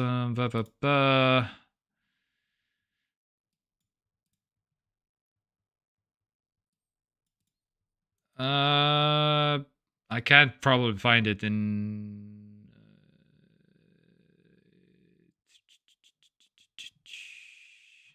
I remember something that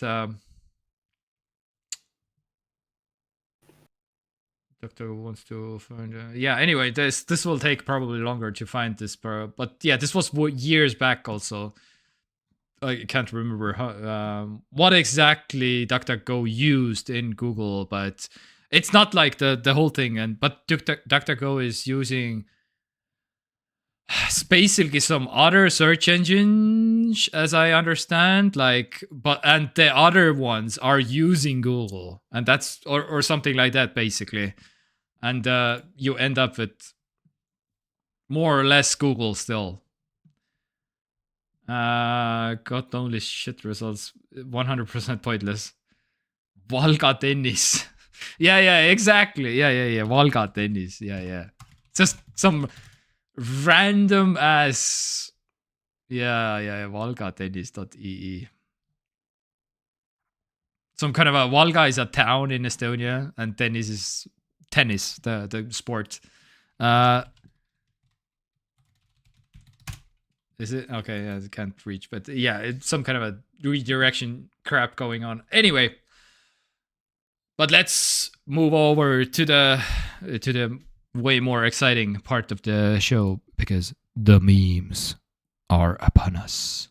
So I have to confirm, my kid, can we go to the park? Me tomorrow, okay? My kid, as soon as I open my eyes, I summon you to fulfill your oath. Yes, this is exactly what a parent feels like. Yeah. Like links from Google, yeah. Also this one, I don't know how to say this to you. Just say it. Worcestershire. I don't know how to say it, so it's on me. Worcestershire. Oh, okay. Yeah. So yeah, that sounds about right, actually. Yeah. You can literally search in. It's trick word. Yeah. It's search into exact order. Also.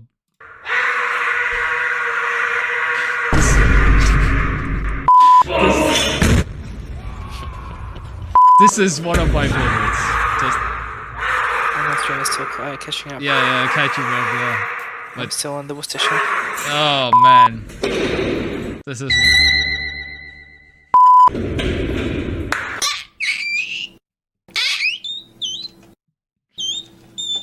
Oh, this is an old meme, actually.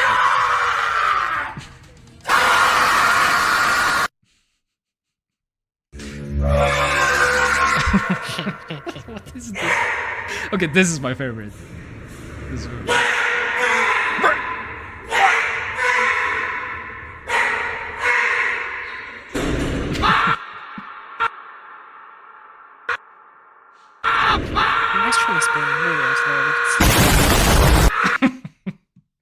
anyway, it's like buffering a little bit. Love it. Anyhow, all right. But you're probably watching the video now.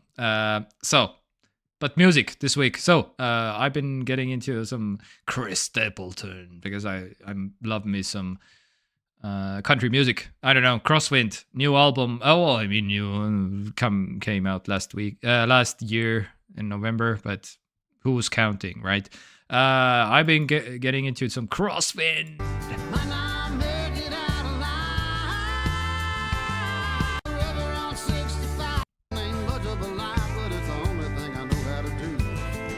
Anyway, this is what I've been jamming to this week. Also, by the way, Green Day released some music. Like what? Yeah. And the other ones, I have no idea who they are because I'm old. Lil Dicky. I need to at some point. Classic. I need to check out what the hell is a Lil Dicky. But yeah. Also, Ecstasy. Canadian singer-songwriter from Vancouver. Okay. Ecstasy. Anyway. Movies and TV shows. I watched a movie this week. You have? Yeah. What is that? One Life. Anthony Hopkins, who is like, I don't know, 140 years old at this point or something. About, yeah. Yeah, and so basically, yeah, I don't know. The story of Sir Nicholas Nicky Vinton, and a young London broker who in the months leading up to the World War II rescued Jewish children from the Nazis. Yeah, that's pretty much sums it up. Interesting. That's good. It was, yeah, I completely agree with 7.7. It was a very good film. It was a little bit chaotic in terms of like, it shows like his young self and his old self, and sometimes they jump a little bit too much between them. It's not like, usually it does like, okay, we're gonna do the young part and then the old part, or vice versa, but there were a little bit like, oh, we're like 50 years into the future. Oh, now we're back 50 years past in the past, and it's a little bit, but it's a very good film. In terms of, it's not Hollywoody. It's not like a typical Hollywood film, I would say. Not a blockbuster. It's not afraid to be a little bit boring. Because every Hollywood film these days, I feel like, is like, no, we gotta have an explosion somewhere because the audience is falling asleep or something. I don't know. And it's not afraid of that, which I really like and appreciate it. And yeah, I cried. I mean, fun. That sounds fun. That sounds interesting. Yeah, and that's really fun. I cried at the end of the movie. Yeah. And so did Melissa. Well, that's a sign of a good movie. By the way, we went to the movie theater also for this one. Ah, okay. So it's in the movies right now. Yes. So yeah, All right. yeah. We saw it. Yeah, what day is it? Sunday. We saw it on Friday.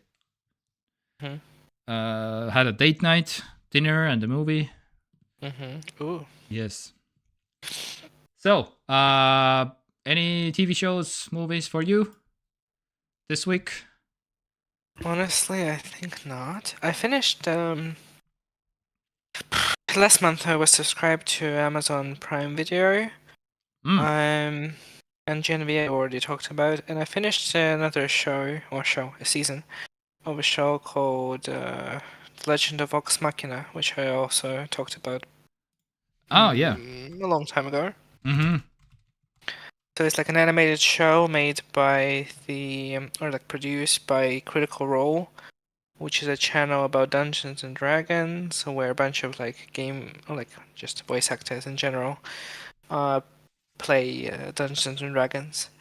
And so they made this animated show, which I'm assuming is based on their first season of Dungeons and Dragons. So this has 2 seasons now. Yeah. And yeah, it's very good. It kind of took me a long time to watch season 2. I don't know why. Maybe when I started it, I wasn't like really in the mood. But that kind of over the course of the season, I got more in the mood. And yeah, it's very good. It's very sort of like, it captures the D&D experience very well, I feel like. It's like funny and kind of a little bit stupid, but also very well made. And they voice act the voice acting. They do the voice acting also themselves, obviously. So it's filled with like high quality voice work. So yeah, it's just a lot of fun. What is it? 8.4? Yeah. Yeah. Mm-hmm. It's so very fun. Good stuff. Yeah. That's about it, honestly. I feel like that's about it. Right, this month we're taking a break from streaming, so we're just kind of watching some other stuff. But I haven't really watched anything that is like Apple Vision Pro is also taking a break from streaming because they don't support any like Netflix and stuff. Yes. Yeah. So I feel like I was watching more YouTube and stuff, but nothing that I would like necessarily point out. Okay. Yeah. All right. Let's I didn't do well, I watched the typical YouTube stuff also, but not necessarily anything to point out. But let's go over to gaming, because there's actually some gaming news this week also that I put into the gaming section. But first, is there no deal for a free game this week? No, Epic Game Store, you bastard. The holidays are over, so What? they're taking a break. Oh, they're salty because Apple, they rejected the appeal to the Apple court thing that they because I don't know if you saw. Okay, maybe I will mention it quickly. Epic Games, Apple appeal denied. So here it is. Supreme Court denies a review of Apple and Epic Games antitrust appeals. So basically, they both appealed, even though Epic lost more than Apple. Apple also lost something because Apple needs to disclose now that you can go to actually Netflix.com and you can pay there the subscription if you want to. But that's basically the only thing that they lost, really. But mostly Epic lost, but they both appealed. And now, a few days ago, basically, like the higher court says, no more appealing. We don't care. The ruling stands. That's the news of like a few days ago. That they don't want to hear any appeals anymore, basically. Anyway, no free game deal of the week, but there's some Elden Ring news, actually. A new Elden Ring DLC package has been added to the Elden Ring within the files of the first time since launch. So, yeah, some new files have been spotted in the... Yeah, the DLC is probably coming out soon. Yeah. So I this imagine is next month, probably. Yes. So this is Bandai Namco Europe has uploaded on January 4th. So I don't know, what's that, like 15 days ago or something? 16? 16 days ago, they uploaded a video privately on the YouTube channel. Maybe. Which is maybe the promotional trailer for the new Elden Ring DLC. Shadow of the Earth Tree or something. Yeah, I don't know. We'll see. Very excited. So a lot of people are excited about that. Yeah, of course, nobody knows for sure, but there's have been some rumors are swirling right now. Well, I feel it's like on schedule because I feel like they were saying that they want to release it in February, so I feel like nothing to see here. I mean, people are excited for the trailer, of course, because trailer. Yeah. Because well. we're into trailers now after GTA 6, right? I guess. Yeah. Well, I'm excited about the DLC, but not trailer. Yeah. Have you? Did you finish? No, I'm waiting for DLC to start a fresh run and finish the game. Oh, okay. Probably gonna take me like a million years, but. Okay. Speaking of playing something, did you play Cyberpunk? I played a little bit of Cyberpunk, but I played more Baldur's Gate 3 this week. Ooh, okay. Yeah. Got its hooks into me more. Yeah. Is it time to declare? By the way, the Freudian slip title of this game is Baldur's Gate 3 because it's amazing. That's what people are calling it, the Baldur's Gate 3 now.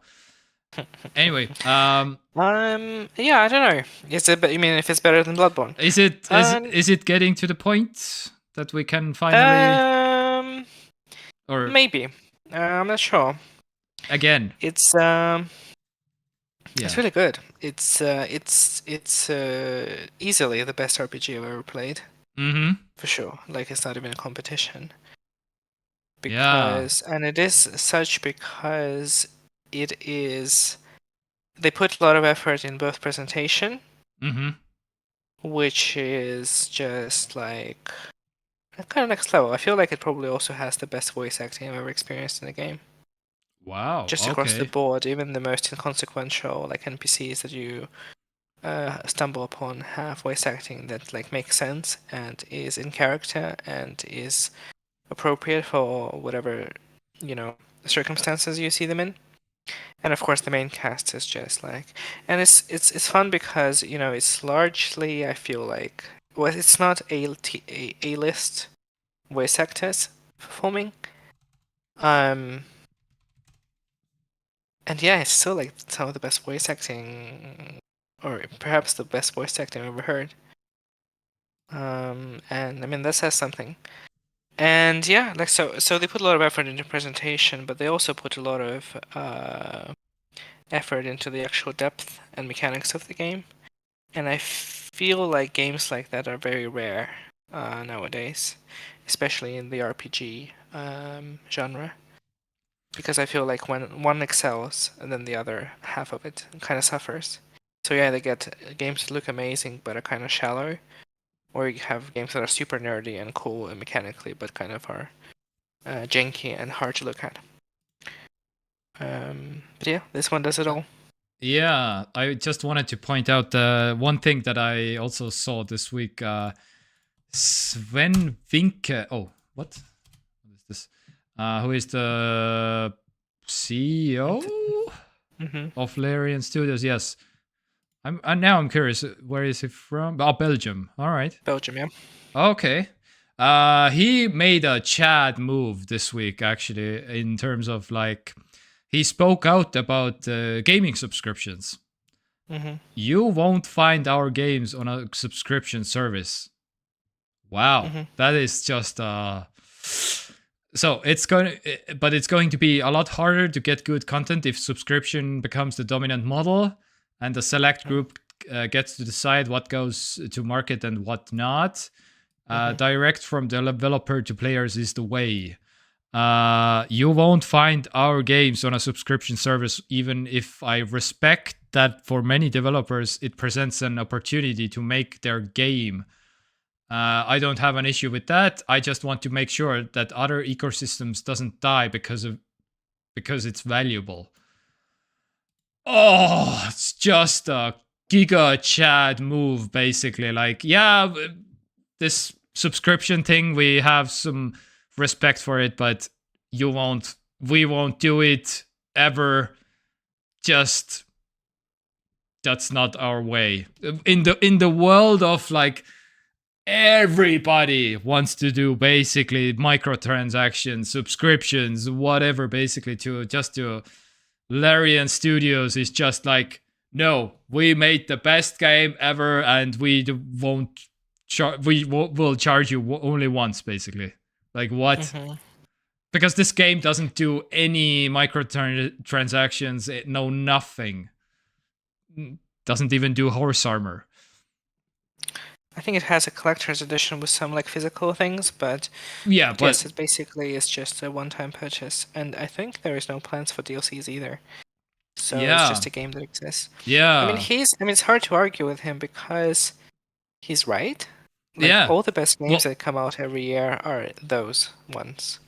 Like the games that like spark the conversation, the games that are highly like critically acclaimed, the games that sell. I mean, of course, things like Call of Duty and FIFA sell.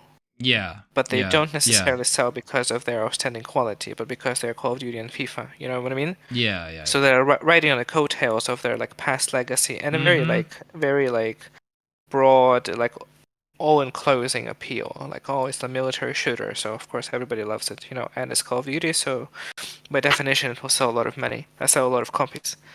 But like all the best games that come out are those ones, Even from the last few years, you have this one, Tears of the Kingdom, Elden Ring. I mean, Cyberpunk got a DLC, but even the base game is like a huge game. And it is.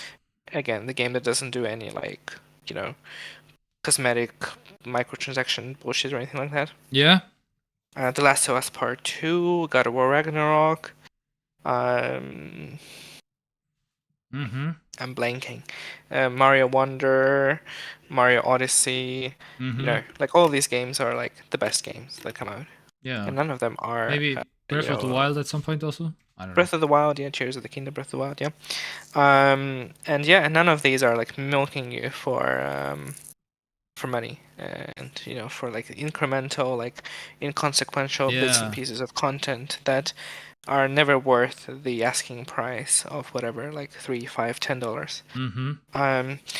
So yeah, he's totally Yep. right, and none of these games are on subscription services either. And I think that they shouldn't be, probably. Yeah. And you do have the other end of the spectrum, like companies like Ubisoft, who have subscription services, just as part Yeah. of their whatever service offering. And they do like recently they also said that like players should be getting like prepared and making peace with the fact that maybe you won't be owning your games for long, and soon like all the games will be distributed through subscription services. Yes. And it is a point of view that exists. And you have Microsoft who put so much like emphasis on Game Pass and stuff. Yes. But again, like these companies are not making the best games. They just aren't, unless proven otherwise. I'm still waiting for Microsoft to release something that is worth paying for, as like cynical as it sounds. But a lot of the things they make are kind of like a good fit for like subscription services. And so many people were hoping that the one Microsoft game was supposed to be the Starfield, right? Yeah, the one that will be like this thing that people will buy and people will pay a shit ton of money for. And it's kind of a dud, and I mean they have some interesting things in the pipeline, and hopefully some of them will be good. But again, all of these games that have potential to be good will also be on Game Pass, because this is how they decided to run their business. Mm-hmm. But again, I mean, I don't know. I don't want to like speculate this way that like, oh, they will not be of that quality, but they probably won't be. Yeah, sorry to say. I don't know. They probably won't be. Like, Avowed was like shown recently in like some kind of whatever, like direct presentation gameplay stuff, and it looked good. And it is made by Obsidian, who are like legendary RPG developers who made Baldur's Gate 1 and 2. But this was a long time ago, and it's not the same. And I'm pretty sure that the whatever they Avowed the game will not be as good as Baldur's Gate 3. Yeah. And that's fine, but again, we need like games like this, because fundamentally they are the ones that are like pushing the medium forward, not whatever like. Yeah, but so, man. So he's totally right, yeah. And I feel like it's totally okay for him to be like, you know what, we're making high quality products, so the only way for you to get your hands on it is to buy it or pirate it. That's also an option. Yeah. And I feel like it's totally okay. All right, but the only thing I've been playing is finishing up Cyberpunk. I'm basically already, I don't know, like 80% I think is done of the DLC of the Phantom Liberty thing, and I will try a different ending, and that's my gaming for the past week basically only. And I don't know.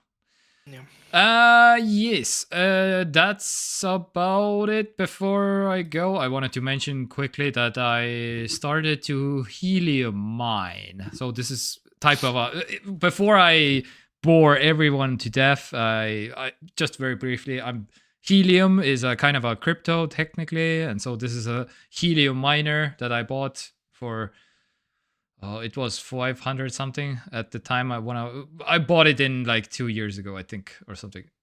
That has been sitting, but since crypto has been like a little bit going up again, and I was like, oh man, now I regret that I didn't put it up before, but oh well, I guess. Anyway, I'm mining some helium right now, which is also just a nerdy thing that if anybody asks in my when oh, what's this thing? I can be like all turbo nerd, I suppose. Anyway, Conversation piece, I see. yeah, kind of a conversation piece, and but also making some money actually. So this will, when it started, it was like 3 months to get this money back, basically, right? But right now it's more like a year maybe. But the biggest difference is it doesn't consume electricity basically at all. So it uses 5 watts, well, like a light bulb. So it consumes 0.12 kilowatt hours electricity per year. So this is nothing compared to the traditional crypto miner. So this is completely silent, and you can put it in your bedroom. And anyway, doesn't matter. But the other thing I wanted to show you actually is I bought from osta.ee. I bought a light box. Your Bay. Is it still here? Oh no, it's not. Okay. Anyway, I can. So a light. What the hell is a light box? Well, I need. I have to. I will cover. Oh, can I cover the thing? Of course, it doesn't work. Where is it? It's here. Oh. Wait. Oh, okay. Sorry, covering you for a second. But yeah, this is my light. My old photo box was 40 centimeters to 40 centimeters to 40 centimeters. But the new one is 80 times 80 times 80. So I could fit in this thing. So it was like, what the hell? Jesus Christ. So anyway, it's just for shelling my shit basically, and it came to me way. I expected it to be like, I don't know, double, like 40. It was kind of, the 41 was kind of small, and I was like, maybe I should get a bigger one. That was like 2 years ago when I was thinking that, and now I've finally got one. But again, Jesus Christ, 8. That's like actually like this. Like, what the hell? So anyway, maybe I can find it on Amazon, because Osta was selling it for 50 something. Your Bay is the one. So yeah, this one, this thing. I'm on Amazon for 109. But yeah, I got it for 50 on osta.de. So this is massive. I didn't expect it to be that big. But yeah, you can. Yeah, I can. As you can see from the picture, I could fit my whole entire body into this thing. But yeah, just to sell my shit. Anyway, that's enough of that. I think that's about it. Also, I don't know. I'm working on some weird MacBook issues, for example. I don't know. I got a MacBook at some point, which is the old 2009 thing, which had a swollen up battery. The battery was so swollen up that the trackpad was already like lifting a little bit, and somebody was selling this for 20 euros. So I replaced the battery. But now I discovered also that it wasn't only the battery, because, well, the charger is fine, actually, I think. But the charging port is most likely on this MacBook no good. So I need to change this also probably, and then I will... The MacBook works, but I can't charge it. So this is turned off to save some battery, and there's some battery left, and it completely powers on and everything works, but it doesn't charge, which is kind of a problem if you ask some people. I don't know. Anyway, yeah, I think that's about it. And oh yeah, did you watch Eesti Laul yesterday? I don't know. I did, yeah. Was it good? Was it worth it? I guess it was fine. Yeah. Some songs that were okay made it to the final. Yeah, some songs I was like not particularly interested in. Okay. But yeah, there is some stuff to choose from. I Okay. haven't heard any like Eurovision winning songs, I don't think, but Yeah. I mean, I think usually Estonia does well, so I feel like this will remain the case this year. all right. Is there? I don't know. When is the final again? February 17th, I think. Okay. So there's plenty of time. Yeah, close to Valentine's Day. All right. Yeah. All right. Yeah, I was putting Luna to sleep at that time yesterday, so I think Melo got something of Eesti Laul, but I don't know. Can't know for sure. Anyhow, that's about it, I think, from us. Unless there is something else. Do you have something else? Make some food. Or no? I don't think so. Yeah. Next week, do you have some work plans? Yeah, next week is the opening of Tartu 2024, so I'll be working Friday to Sunday, sadly. What? Wait. Opening of Tartu 2024. The thing, the big. What does? I'm curious. What do they have planned? I have no idea. I got some brochure of what they have planned, but for me, this basically means that it'll be a lot of work. Yeah. Okay. They have some like open air concert or whatever, some kind of like stuff, and yeah, I think starting from that point, I think every week will be some kind of events happening. So a lot of work. Ooh, Jacob Collier. I don't know who that is, but is giving a concert.